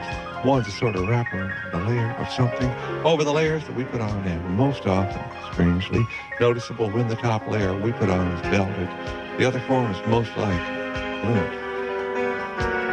Quote her in her own words, quote, in a certain kind of light, a piece of something on a person's clothing, unquote. Gosh, how scary. Now seated at evening, she faces due east, i.e. place and space, and still a flux in time. He, on the other hand, that is, her right, face is pure north, i.e. set in time and totally adrift in space. I'll jolt the lamp, 9 p.m. Gosh, they have done this forever. A typical two-shot with dialogue. She says, well, how's your day today? He says, it was too much for me. She says, at the risk of everything, what's the answer?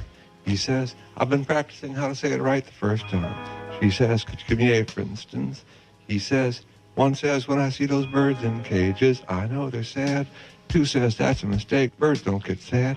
That's just the way they look when they can't fly. One says, wisely, well, that's what sadness is. Pause. She says, why do people live in such conditions? Well, long pause. He says, to get away from leaders, Ida. He says, have you seen the headlines? He says, besides the note, we found 2 buttons, almost like a clue. One said, indifference, misspelled. The other said, mind over ... She says, you mean i.e., who are they? He says, what we know is she lives in town and he's been here before. What we don't know is how they spend their time apart. He says, how do we do these things? He says, I think the answer is names. We do things to test the power of names. He says, 3 names. Could you give me a, for instance? He says, Raoul de Noger, or Fingers, Hussein de Montmorency. Those are names. He says, you look tired, Will. Could you take a day off? He says, I'm like the mayor of the trailer park. It's true. I count 5, but I know there are 4. He says, well, Will, where did the money go? He says, somewhere out of town and back. She says, is the courier one of us? He says, do you mean one of the explorers? She says, yes. He says, well, someone knows the ropes. She says, who are the four? Well, he says, one, the mastermind, whose connection is somebody local with a European name. Two, his buddy, whose origins are not local, who by our standards may not have origins at all. Three, some local woman with a European name. And the fourth is an insider. She says, who is the fifth then? He says, I keep counting 5, but it must be in my imagination. She says, how does romance fit in, Will? He says, mainly it takes time. It keeps them here. It's something that you just outgrow. She says, what's expected of you then? He says, do you mean as a citizen? She says, yes. He says, only that you act out possibilities. She says, and are those attached to you? He says, yeah, for instance, that you might be a pitcher. Smoke it by him and die young, the best of both worlds. No buttons will. She says, is this something you talk about among yourselves? He says, no, you know, too noisy in the daytime, especially when you're moving, and at night everybody's too tired. She says, so how do people get the news? He says, like food on the run. In the situation we're in now, you don't read, you look. He says, are there examples of self-denial? He says, yeah, for instance, when two people own, say, 15 chairs in common, that cuts into your sitting downtown. He says, what are the side effects, Will? Pause. He says, 0. Everything's up front. He says, are there things going on that one can't see? He says, well, retirement has its dangers. Things definitely happen at night. He says, like. He says, like those things you notice in the morning. He says, is that inevitable? He says, only after you start noticing. He says, there must be a positive way of thinking of it. He says, either it's something that's not permanent or it's something that just takes getting used to.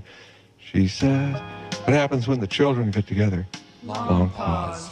He says, they tell jokes. She says, that's better than breaking bottles, isn't it? Long pause. He says, depends on the joke. She says, is there enough work for everyone? He says, well, we encourage repetition. There are no limits on what a human being can do. Take the example of the minorities. She says, how do you measure things like that? He says, endurance mainly. Keep on coming back. He says, again, could you give me a for instance? He says, well, for instance, there was a man who remembered everything. They finally had to lock him up. He says, I suppose there are tricks of the imagination. He says, yeah, things are bound to get off sometimes. She says, are there qualities that you discourage? Long pause.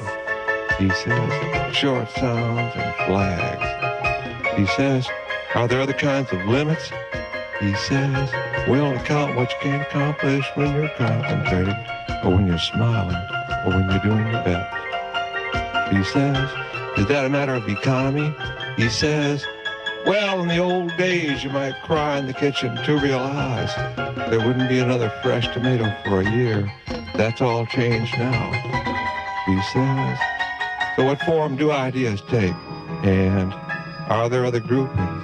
He says, well, your eye's still smart. And in the music, if we break it down by sevens, we get, excuse me.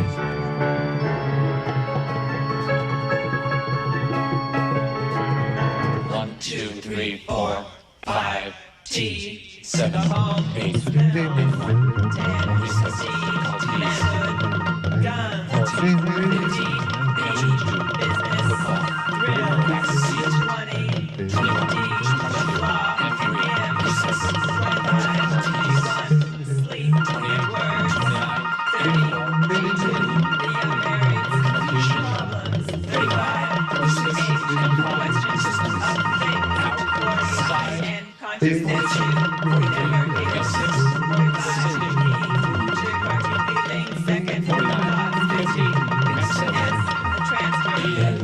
One more time. 5,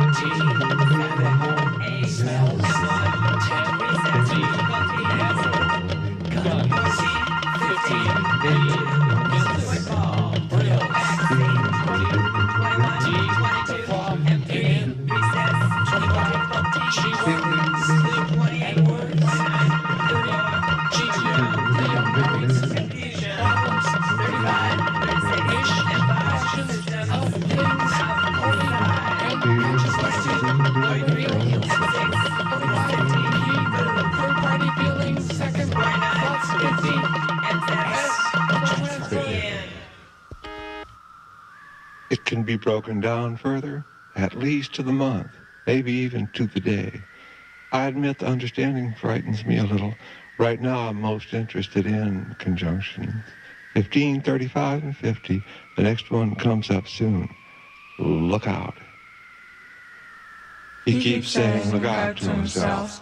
He'll be standing by the stove, making coffee, and he'll say, look out.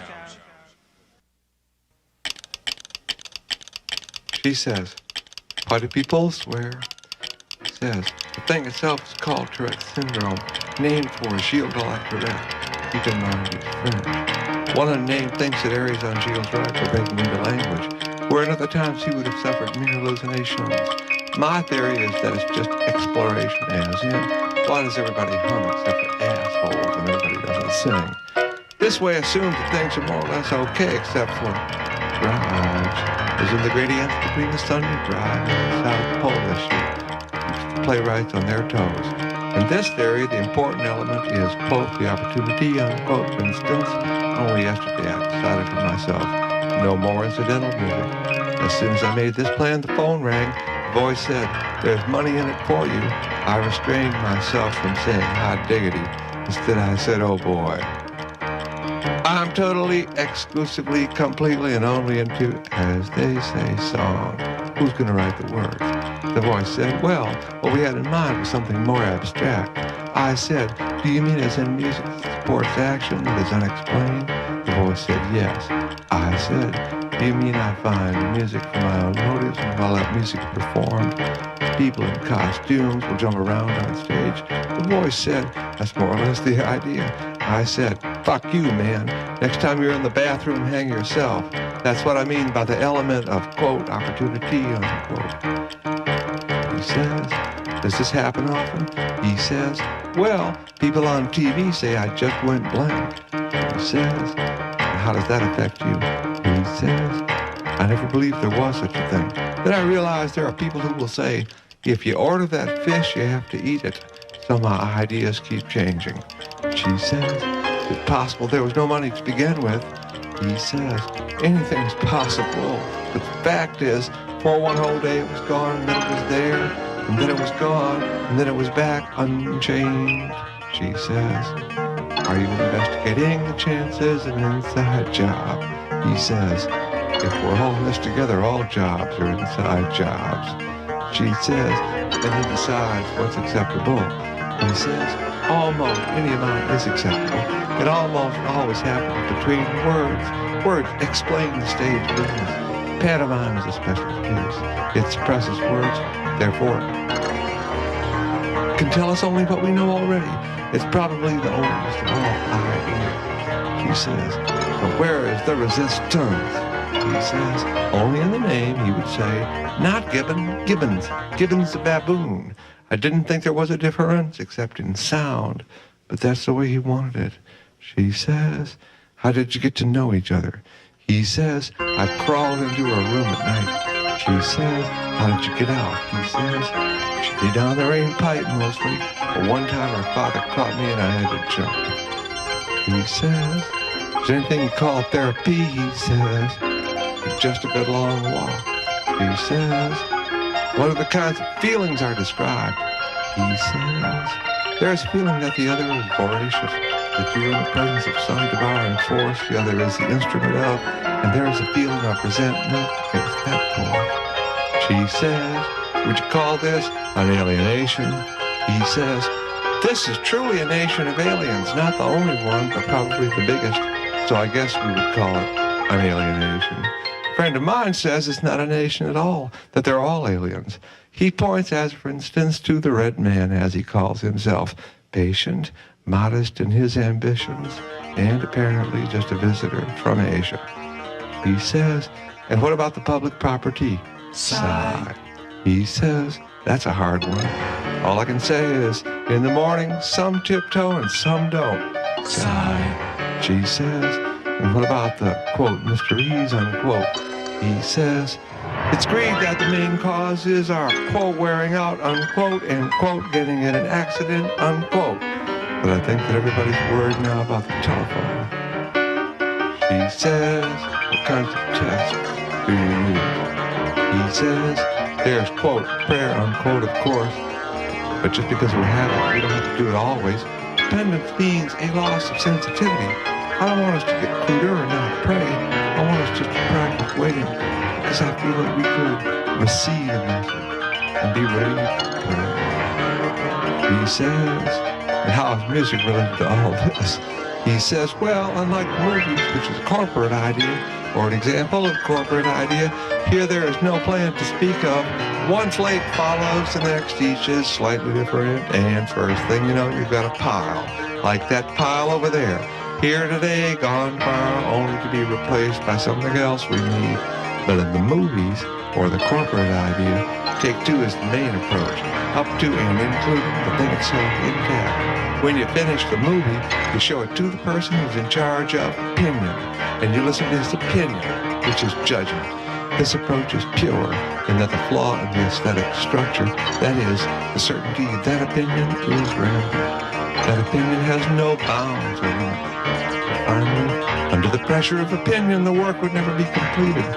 Is answered, not in apologies to opinion, which would only weaken opinion as a standard, nor in the option of another kind of structure, for instance, that the maker of opinion should have some notion about what to do, but in the logic of, if logic is the word, the relativism of opinion, that is, the answer to a bad opinion is to assert that, finally, opinion is nothing. People respect this idea. For instance, a teacher once said to me when I told him I had never had a favorable opinion about the products of the Chrysler Motor Company, and could he understand that? He said, yes, that's what sells cars. She says, and who do you think was in on the plan? He says, as I said, the mastermind, the CD-looking older guy, there's no doubt the Mexican is in it. Doubt as if he's Mexican. Then there are the locals. There's somebody, not unlike R.D., somebody who works at the bank and has access to the inner secrets. Then there's somebody connected to that connection in some way, maybe even an older sister, like Maria Isolde, who was the communicator. Then there were some involved in travel, innocent of what they were up to, maybe like those two kids that went off yesterday and eloped. Maybe there were others, but I don't think so. I think that's it. She says, how's it that you know about the elopement? Pause. He says, the clipping service. She says, I would believe then that sometime 2 nights ago someone, Remember G. knowing that the sound code to open the safe is somehow embedded in. Oh my, my. we should have to use that word in this connection. A telephone call to the bank manager from the diner as in the call. The whole town knows his wife makes sometimes. It has to be something that he says or thinks. Arranged another call or took advantage of another call to make a recording to open the safe and then secreted the money in some place purely dangerous, as for instance, a moving vehicle of unknown destination for a period of time, more or less, as in, say, music, and then replaced the money after showing the whole world that was missing. He says yes. And more than that, that person sent the message about the location of the missing money in the form of the message that it was missing, i.e., about 12:45, we got a call for an accident out on the highway. Also at 12:45, we got a call about 2 dogs fighting at the bank, but we had this accident out on the highway to take care of, and nobody was, to our knowledge, getting hurt at the bank. So we put off the dispatch. He says, was that a good choice? He says, there wasn't any accident out on the highway. She says, we are to believe then that the dogfight was an excuse, a performance, a version, that the accident of the water thrown on the bank manager. She said, I remember now, it stopped his motion but left his passion totally intact, i.e. GP. Was no accident at all. Well, it wasn't on the highway. But this was done to cause the manager to go in to the safe for a change of clothes in order to discover that the bank had no money in the bank. He says yes. She says, who would know? that his change of clothes was in the safe. He says, he's the Boy Scout master after all. She says, can you believe the dogs would stoop to such a thing? He says, well, Ida, it's hard. Oh, Donnie. Such as music is, such are the people of the Commonwealth. Oh, boy. 1,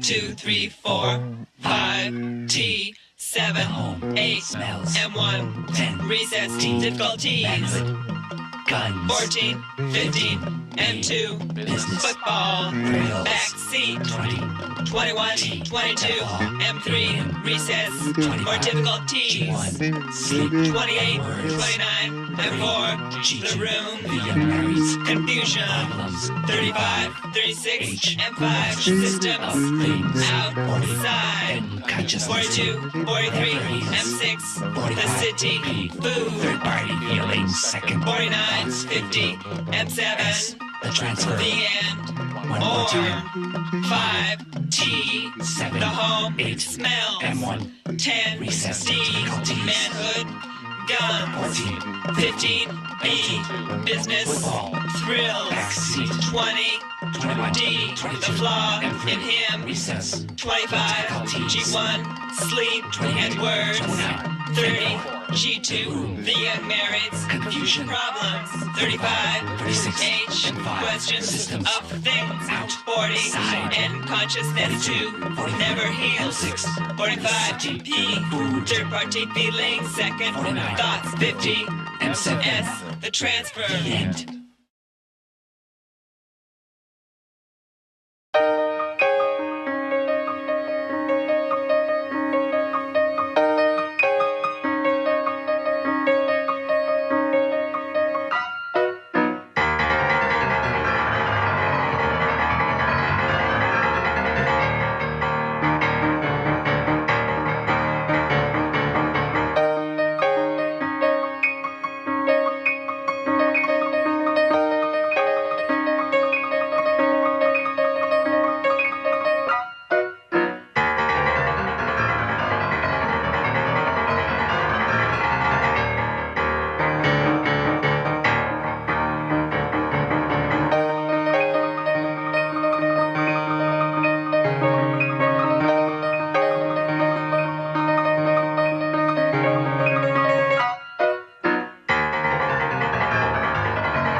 This song is dedicated to Snowdrift.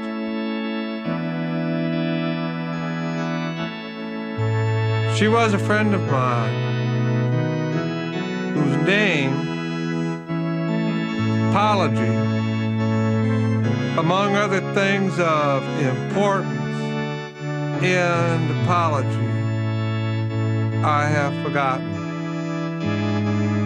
If you hear this and recognize yourself, please call me. Collect. It's urgent. These are songs about the Corn Belt and some of the people in it, or on it.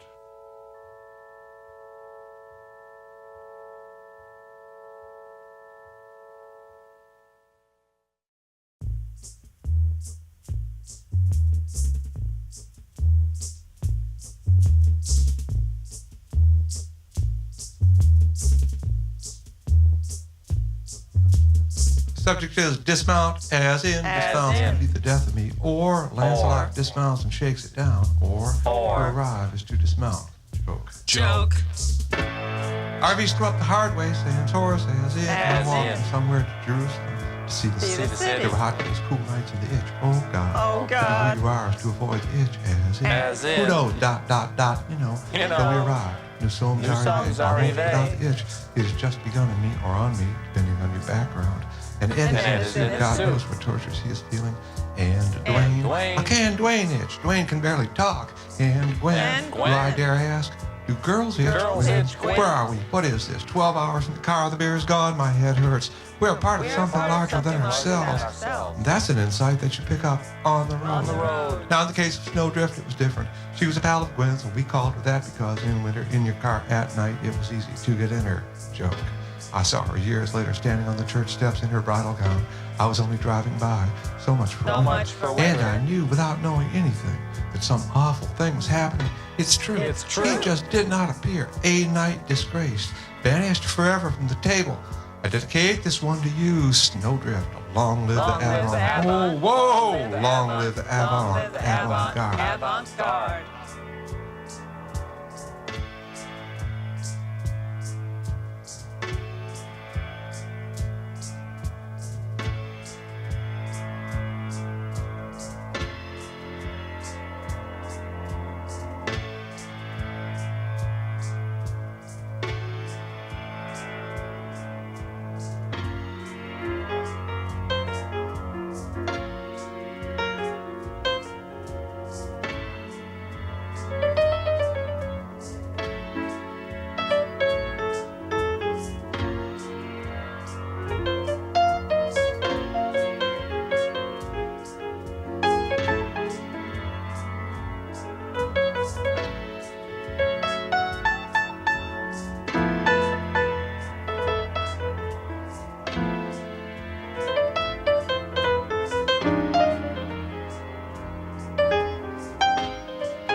Leave at 5, arrive at 5 with a license finally. Do what? Why are we here? We're here to Marietta to win. That's where we are. We found it, and we will make it happen. Now's the time. It is ours. Start with the Givens is my motto. I am Noel Givens, justice, peace. Right off my bedroom is my office. I handle speed traps, elopements, true signatures, and the like. Well said. And you, my dear, seem frightened. Where are you from? I am from Wheat County, County. My name is Gwen. Well, that's a good answer. And you, sir, you're tall enough to be called Strapping. What's your name? My name is Strapping. My name is Strapping. Ed Strapping. These are my friends, Dwayne and the captain of the football team.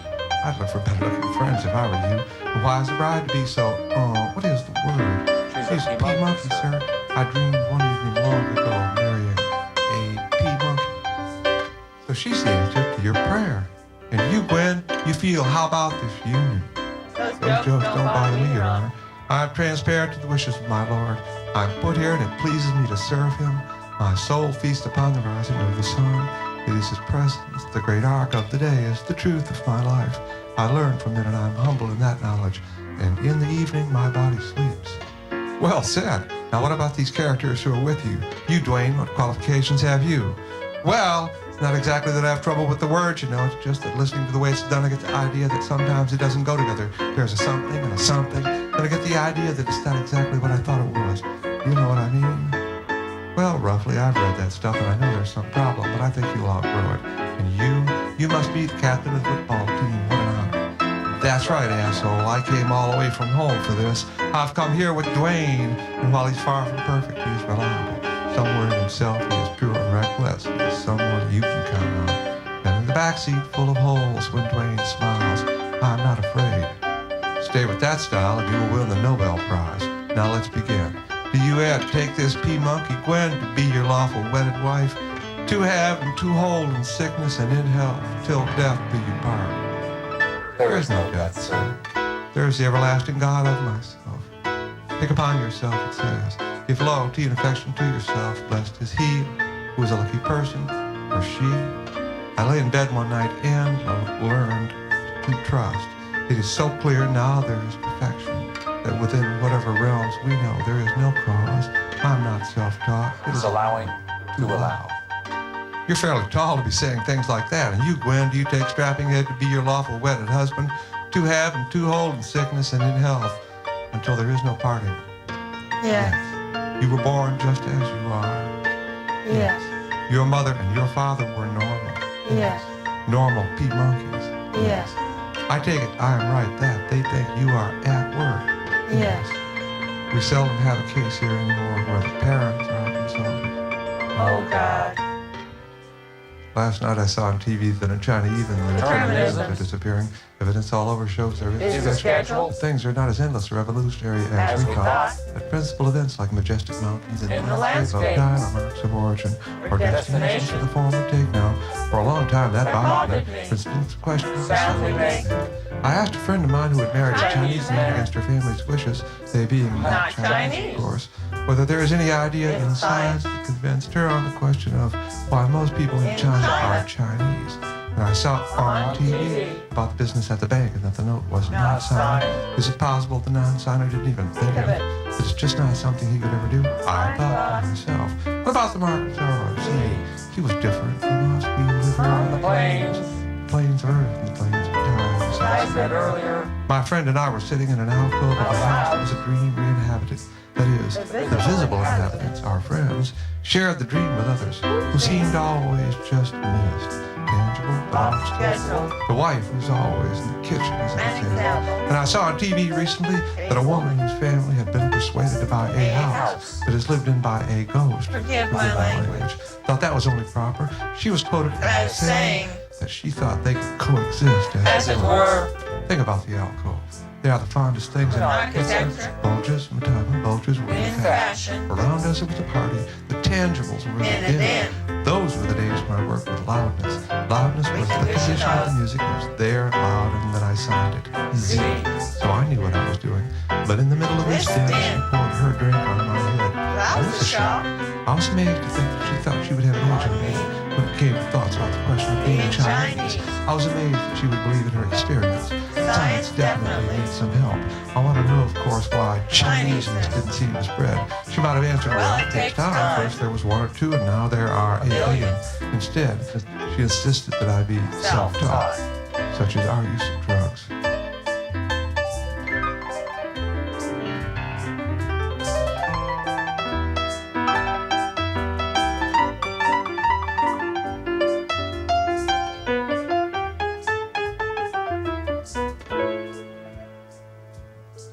At this point of the ceremony, we go to the great case upon which the bride is entered. Strapped in white against the polychrome hard surface of what will become the underside, swings open, and there in the niche, the doorway facing us, the congregation stands Lucille. Her hair is the color of the sunset. She steps toward us, the congregation. It is an awesome moment. From either side, the bridesmaids left and the groom's ushers right step forward to remove her from the shell of the alcove, take her and the polychrome hard case apart. A table appears with a giant cake on which the P-Monkey bride and her groom, in this case Gwen and Ed, are reproduced in miniature. The cake is lifted from the table and Lucille is placed upon the table, and the cake, which was made by God to fit her from the chest to hips, is replaced on Lucille. Her hair falls in splendor, sunset reflected on a great cascade. The table carries her. It is formed to her, and she is perfectly at rest. She has a kind of gracefulness and repose we see when people sleep. The mother of the bride appears, proud and fussy, and moves the table with the congregation. They are fed from the cake. They eat the cake. The congregation of the watchers eats the cake. Each watcher eats the cake. They eat the cake.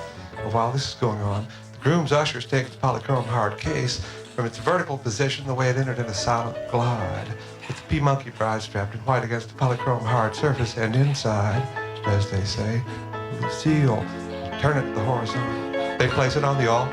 They make in this arrangement an horizon resort, framed by the glorious bouquets. Bouquets, as they say down south. Presents of flowers. And on either side, the bridesmaids and the groom's ushers are in mourning, if that's the proper word. First, let's listen to the marriage sermon.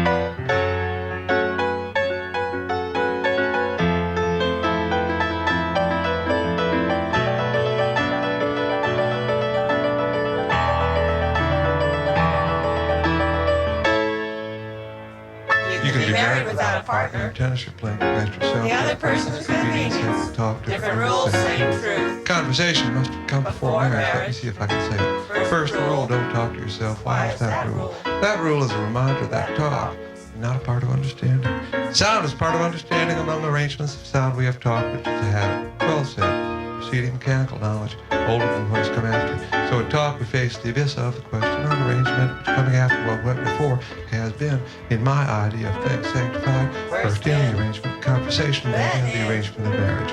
Finally, today in mechanical arrangements. Finally, we could, except that there is no cause in our way of understanding things, believe that what has followed in this succession of first agriculture, and then religion, and now technique. I need the gift and need to extend the principle of arrangement to our circumstances, precisely to our physical circumstances, has followed from the simple question of arrangement, and precisely the arrangement of sound.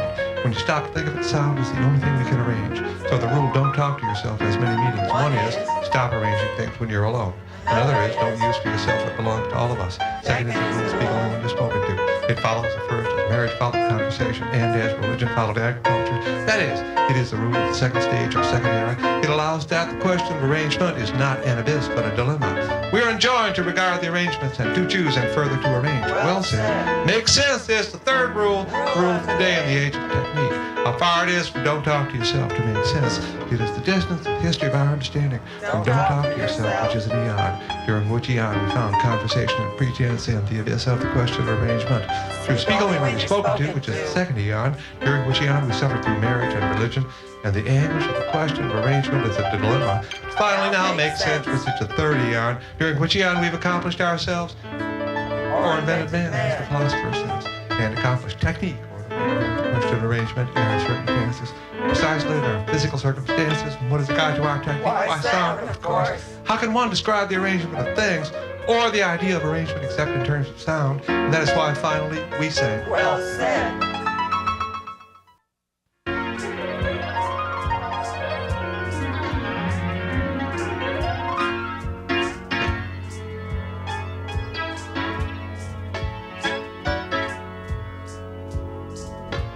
Story of the huge face of an arrangement. The arrangement of proportions is told in the story of an arrangement of our circumstances on the occasion of a marriage in this town. Or mirage, as they say in France. Here there is the idea in the form of an image that can be called before the eyes of the mind, that a marriage, or mirage, as they say in France, should be announced or performed in circumstances of least gravity. Now, the closest that we can get to that, since there is nothing really to jump off of here, no way to understand the jump or falling is that our empathy with the atmosphere or the air, as they say. It's almost the only thing there is around us here. In other words, the perfect husband and the physical body of ourselves, which is for the perfect wife. The air, a lightness, a relief. This lightness comes, as you well know, in change. Change is God. Well said. Change or relief or allowing is shown in the storm. So that to be married, after the arrangement of religion and marriage, and don't talk to yourself, is to receive the lightness from the perfect husband. Go through the changing of the atmosphere or the air. The state of lightness which precedes the storm as marriage precedes mechanical arrangement and technique. Well said.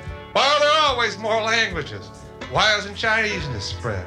These are the questions we must ask ourselves on the occasion of marriage, when for us, for our sake, she and he, or whatever combination, are hurried from their daily life to church to be there when the ozone changes, when the band starts playing, when there is lightness in the air, when the perfect husband finds the perfect wife, when the physical body of ourselves reaches the change as God.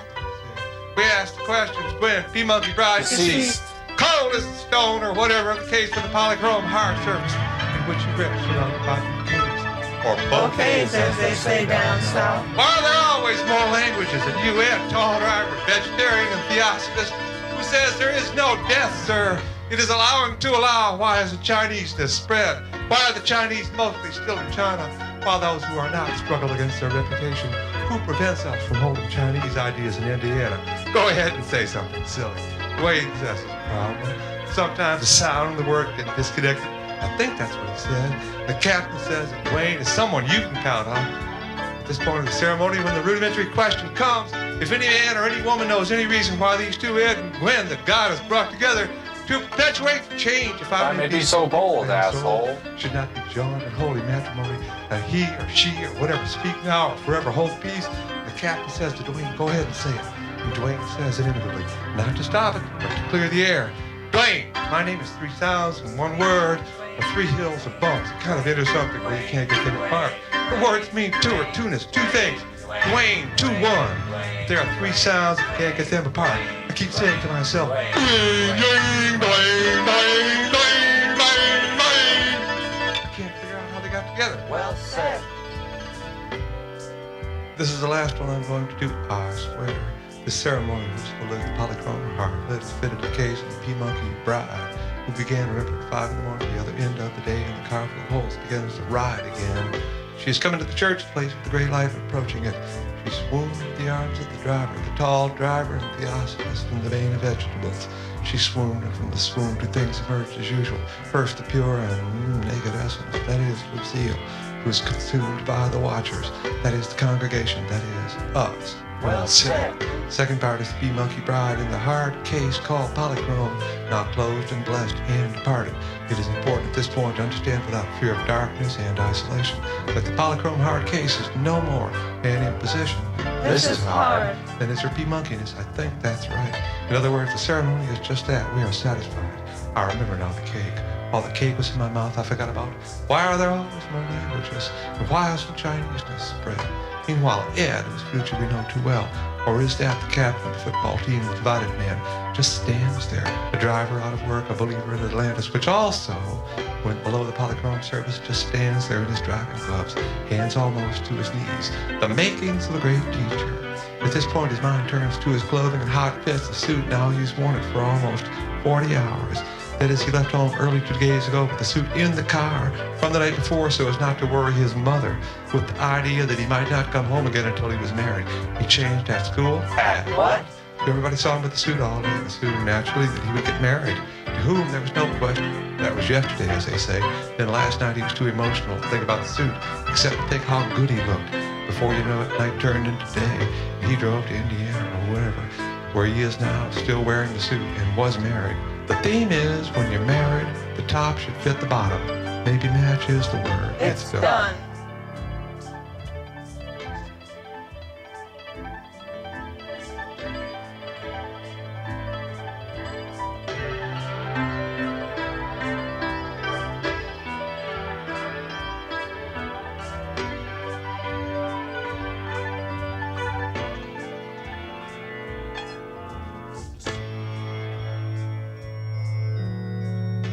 The last glimpse I had of Lucille was from the altar. I was looking westward through the congregation, and I caught her eye just as she had arisen from the table.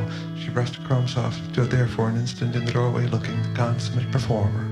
Then more recently, she's turned up in my life to remind me of the cake again. This time in winter, summer, or whatever, sleeping in the streets and always in a kind of gray-green parka. There's something between me and Lucille that just won't go away. She's always so determined. I'm sure it's just with me. I'm sure she's charming with the rest. And she was always framed. This is something I've hooked up. She was always framed under the box elder first. Then in the case with the polychrome hard lid, now in the doorway, and more recently than now, in the parka, in the doorway, as the parka is all parkas, as the parka has always been there. For instance, the parka of the flowers in the field, and whatever they are, flowers in the field. That parka comes back as whatever they are, flowers in the field experience are passing it on. As in, no wonder the rich pass it on. Sorry. No wonder it flows in the family rivers. No wonder we see it, the whatever they are, flowers in the field of the movie of passing it on. I am enamored of the television passing on the movie of passing it on. That's a joke. Whoa, Lucille. Then after the whatever they are, flowers in the backyard, or the case with the polychrome hard lid, those are almost the same. Then the doorway, as the park is, all parkas. The point of Lucille now to know is the way out, if you know what I mean. The way out of passing it on. That's why she has the parka. I'm no different from whoever's seen this apparition in the past. She always wears the parka. Insert here a picture of an Eskimo. You are the way out from passing it on, Lucille. And the parka is just a sign. So I'll take gray. Let the Spaniards have the creamy yellow stuff. Whoa, Lucille. The whatever they are, flowers were yellow. Then the doorway was darker, if you know what I mean, but it was still filled with light or some other immateriality like color, but now it's not. This is an interruption. Now listen carefully. What I'm telling you is true. While I'm typing this, whatever. Phone rings, Iris from downstairs wants to use the typewriter. This is the first time I've worked on this account in almost 6 months. It was hard to start, and I have to work through this machine. I've decided that. So this machine is important to me in a way that you can understand if you think about it. So what is the meaning of Iris? She's not too far from Lucille. The whatever they are, flowers. Lucille Yankee. Don't forget the Eskimo and the parka. Say Yankee to yourself. Maybe I'm not supposed to be telling this. I mean the part about passing on. Where were we? The now Lucille, I mean the parka and the now Lucille. Now listen carefully. This is another interruption. While I'm typing this on the machine that Iris wants to use and break, it has been creamy yellow like the first Lucille, or the parka of the first Lucille. Then when I typed, quote, the now Lucille, I mean the parka of the now Lucille, unquote. The sun went behind the cloud, and what was creamy yellow turned to the gray of the now Lucille. I guess I'm on the right track. The now Lucille stands in the doorway and looks out and smokes cigarettes with filters and minds her bag and thinks about her appearance. Parka is gray or green, she looks upon. I think the same things that I see. I don't believe it's different. Her mind works just like mine does work upon itself, does contemplate itself. That's why she has the halo, or the parka with the hood up, because her mind does contemplate itself. Now I've got it. Lucille in the halo of the whatever they are, flowers in the field of passing it on. And then in the doorway of light or some of the immateriality.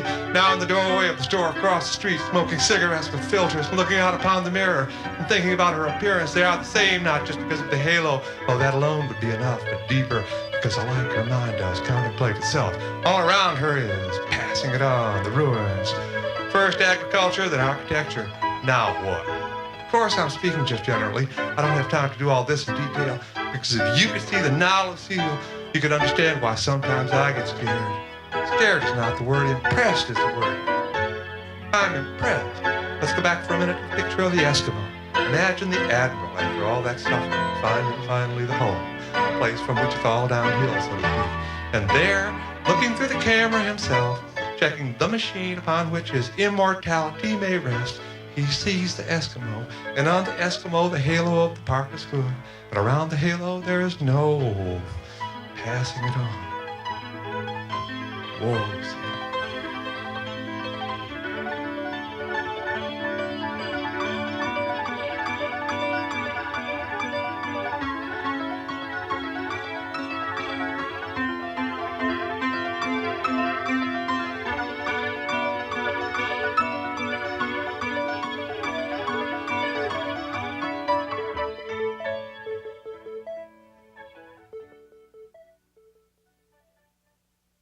Take, for instance, the story of the slow one and the fast one, or the turtle and the rabbit. As they say, we have an intimation of a mode of arrangement that is not of sound.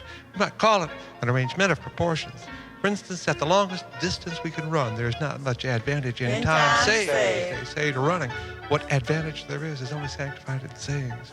As in, a little goes a long, long way, or a miss is as good as a mile, or a bird in the hand is worth two in the bush, or losing builds character, or the straw that broke the camel's back, none of which is true, of course, no matter what standard you're using. Language has sense built in. It's easy to make sense. To make no sense is possible, but hard. Language does not have truth built in. It's hard to make truth, which is to stop the search. Well said. Truth is that running lets us come to the huge face of an arrangement. That is the arrangement of proportions, as we've called it. Remember that. The story of the turtle and the rabbit is a story, but be careful even so. What came before agriculture and conversation as an understanding of arrangement was straightness. In other words, don't talk to yourself. Follow some other rule of the arrangement of sound that corresponded to or coincided with the arrangement of space that we call straightness. In straightness, there is no notion of, for instance, contiguity or adjacency, except in the simplest sense of next to the pad. That would suggest This is hard. the arrangement of sound that corresponded to or coincided with the arrangement of space that we call straightness did not include the notion of harmony. The arrangement of sound in a world designed by straightness may have been prior to the arrangement of sound as an experience external to ourselves, or as an experience of something external to ourselves that may have been internal, the sound of ourselves, not prior to the idea of arrangement. In fact, including the idea of the arrangement of the things of ourselves. Think on yourself, it says. Listen is just as important. Now, going back to Dwayne and the problem of how the arrangement breaks down before our eyes, Dwayne says it doesn't. What we've agreed on, the link dissolves, goes into an arrangement that means something about freedom. Not too well said, Dwayne, but something. This song is dedicated to Kay Strawler. Intro. And the motto is, that's a horse of a different color. 6, 7, 8, And the interpretation is, 11, one day I decided not to eat meat. 14, 15, It upset my stomach. 17, And 18, it just didn't seem fair. 20, 21, 22, 23, 4, 5, 26, Then I went to a place 28, where they eat insects, 29, 30, 31, which were just 32, the smallest of all the things they eat. 35, 36, And there, 38, it seemed fair. 40, 41, That's a horse of a different color. 43, 44, These are songs about the Corn Belt 46, and some of the people in it 48. or on it.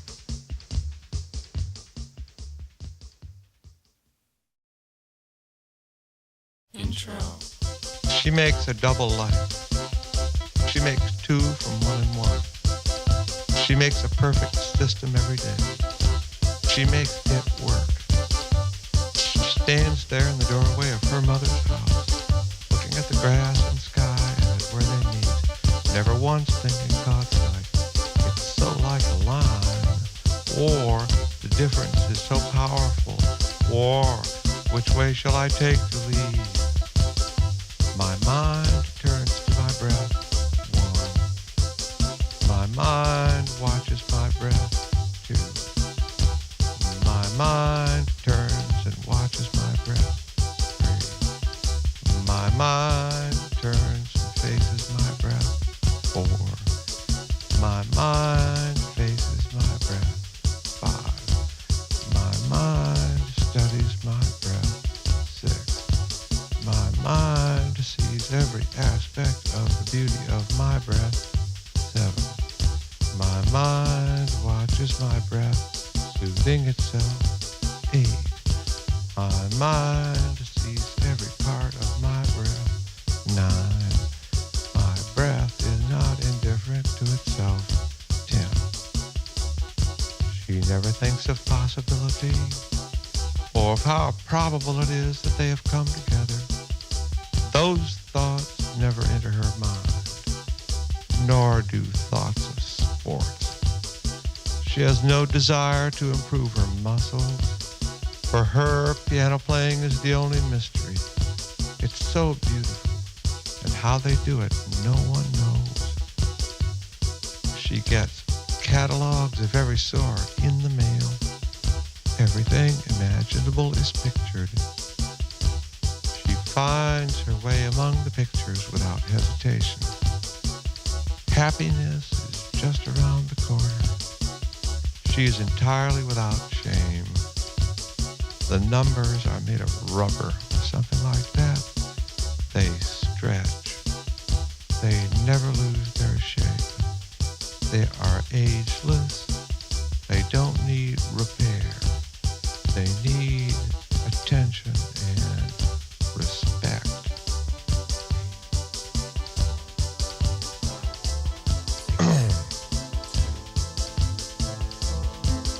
She thinks about 2 things that I know of. One is elevation, and that comes clothed in light, so to speak. She loathes the dark. She sleeps in light. She likes highness. 4,128 feet here. 4,218 feet there. And the body of the house itself, $14.28 here.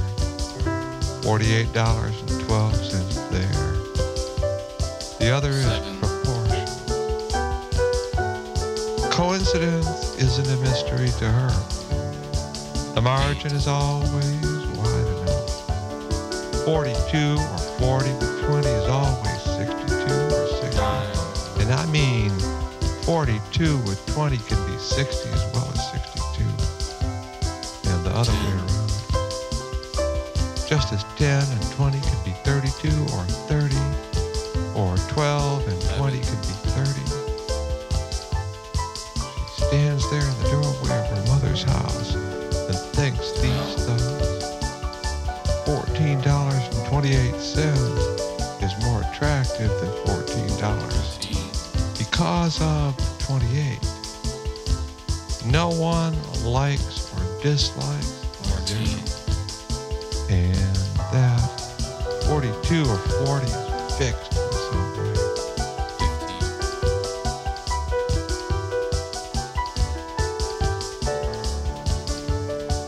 16.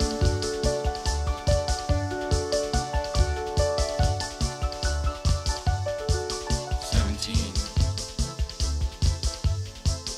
18.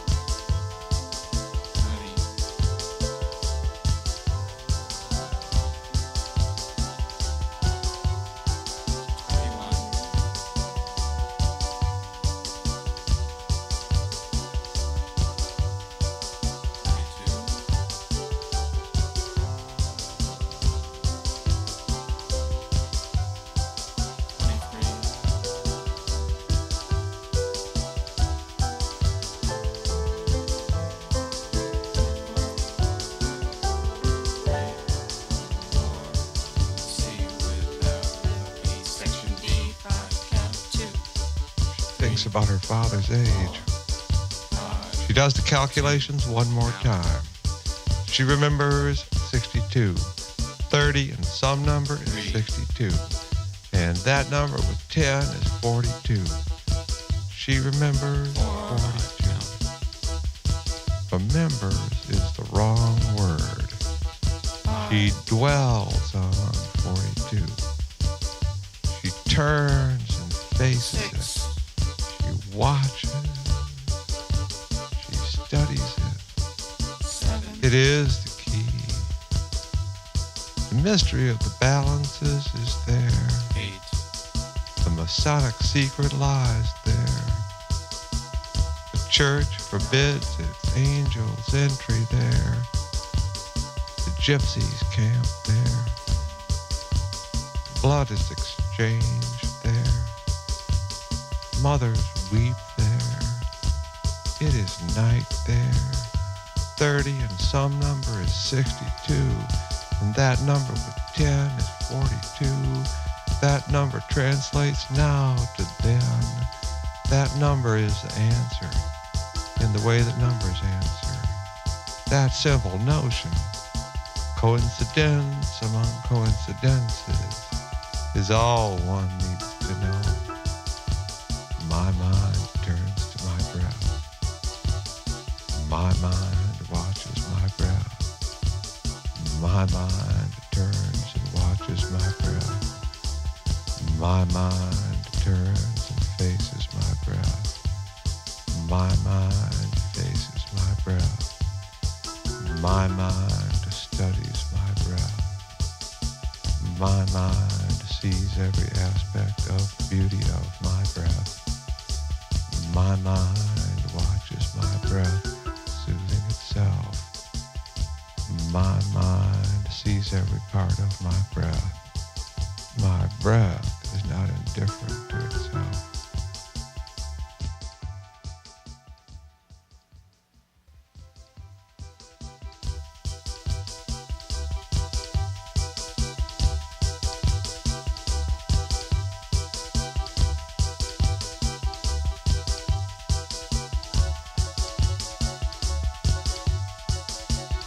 She waked at 10. She remembers 10. She left the dark at 10. She waked in light. So 42 or 40 or 44 is fixed.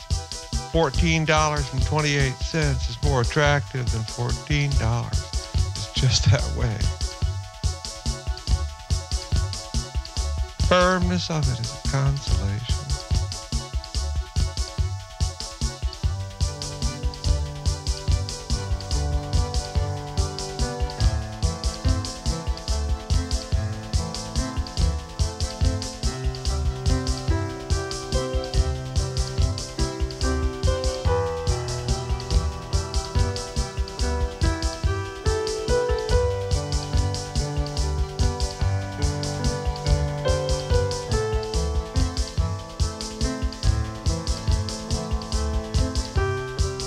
3 men have loved her, 1 a decade on the air. Uncertainties are wrong. In this scene there is one shot. Giordano Bruno comes to mind. Whoever he is. She is in the doorway of her mother's house. She faces south. We see it 2 ways. First is the house behind her and the great northern constellation. She looks away from difference and discrepancy. Magnetic north, true north, the North Star path. It's too like the calculation. Except that 10 and 42 are fixed together. We are looking west. She is on the right edge of the shot. She is Earth. We are the sun. People are gathered in the backyard. This is the celebration of the changing of the light. They do it as often as they can in summer. They come to talk. They pass the time. They soothe their thoughts with lemonade. They say things like, she never had a stitch that she could call her own, poor thing. And Carl's still president over at the bank, ain't he? And now if I was doing it. And she didn't cook much, never really had the time to do it. And I wouldn't say that, not at all. They are the planets in this scheme of things. Giordano Bruno's shot. The problem is the arc, the changing angle of the shot. It defies geometry. The drawings of a many-centered solar system, when we meet them in the books, make us avert our eyes. Heresy is heresy. We make one weird curve from the east edge of the backyard looking west. She is on the right edge of the shot. Across, following the equator of the backyard to the west edge, looking east. Now she is on the left edge. At some point midway, we face. Both looking at the center. Center is between us. Except that, for the purpose of the shot, for in the interest of economy, she doesn't move.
She's standing in the doorway of her mother's house, the doorway to the back porch.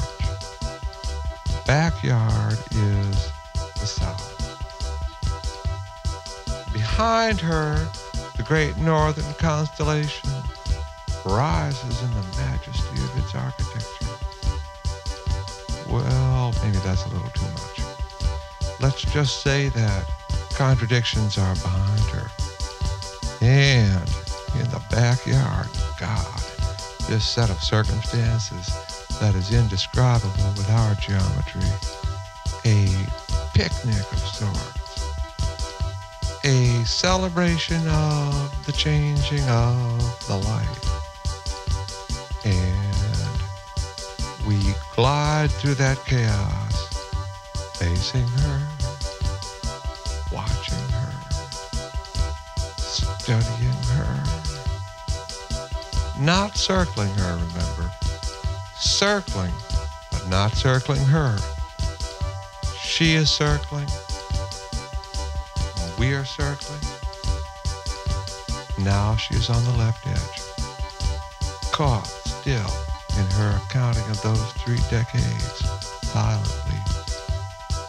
She is so beautiful. A, quote, pre-industrial, unquote, equation. God, this is sentimental.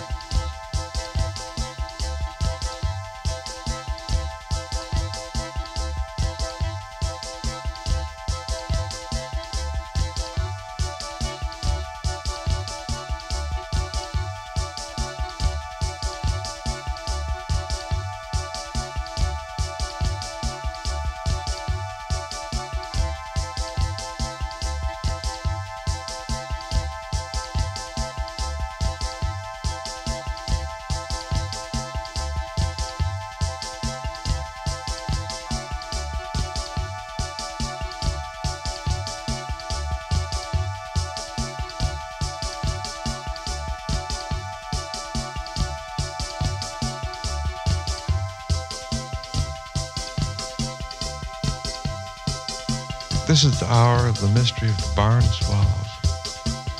1, where do they go in daytime? 2, do they never rest? 3, when you buy them in the store, made in China, on the end of strings, they do exactly what they do alive. 4, how is that possible?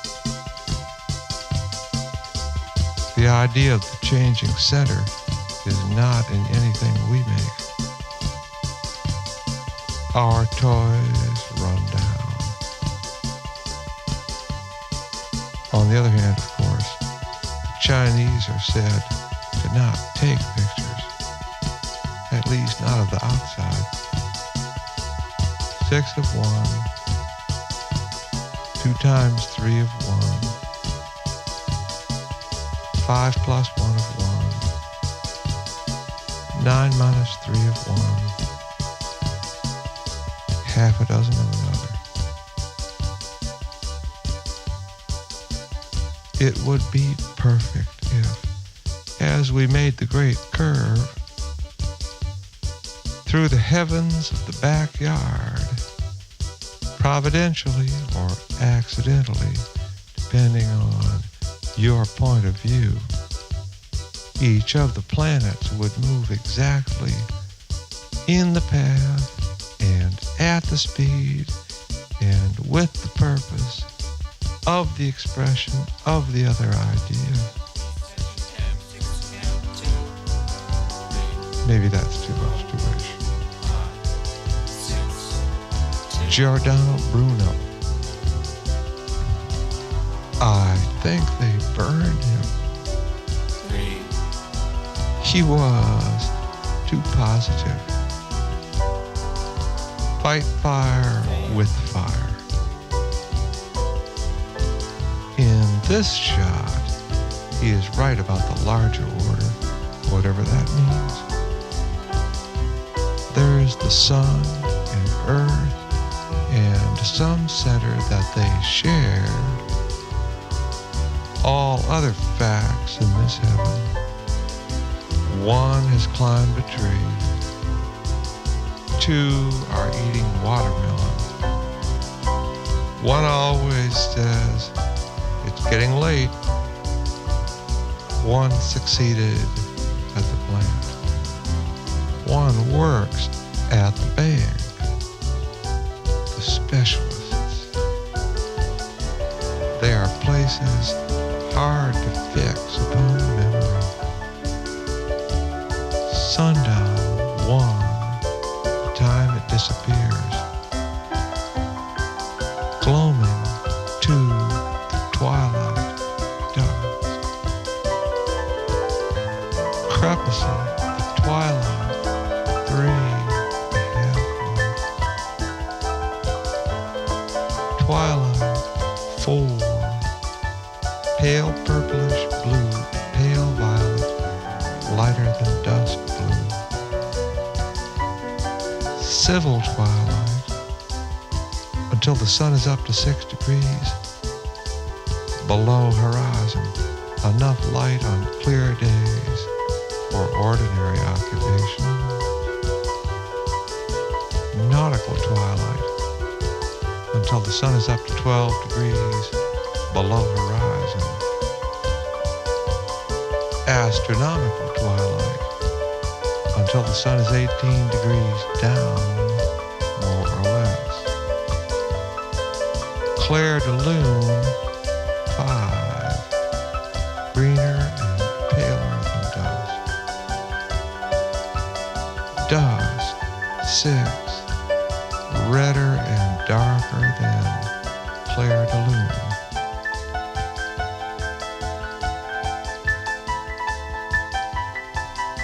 Dear George,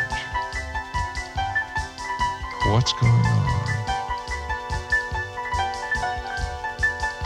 I'm not the same person that I used to be.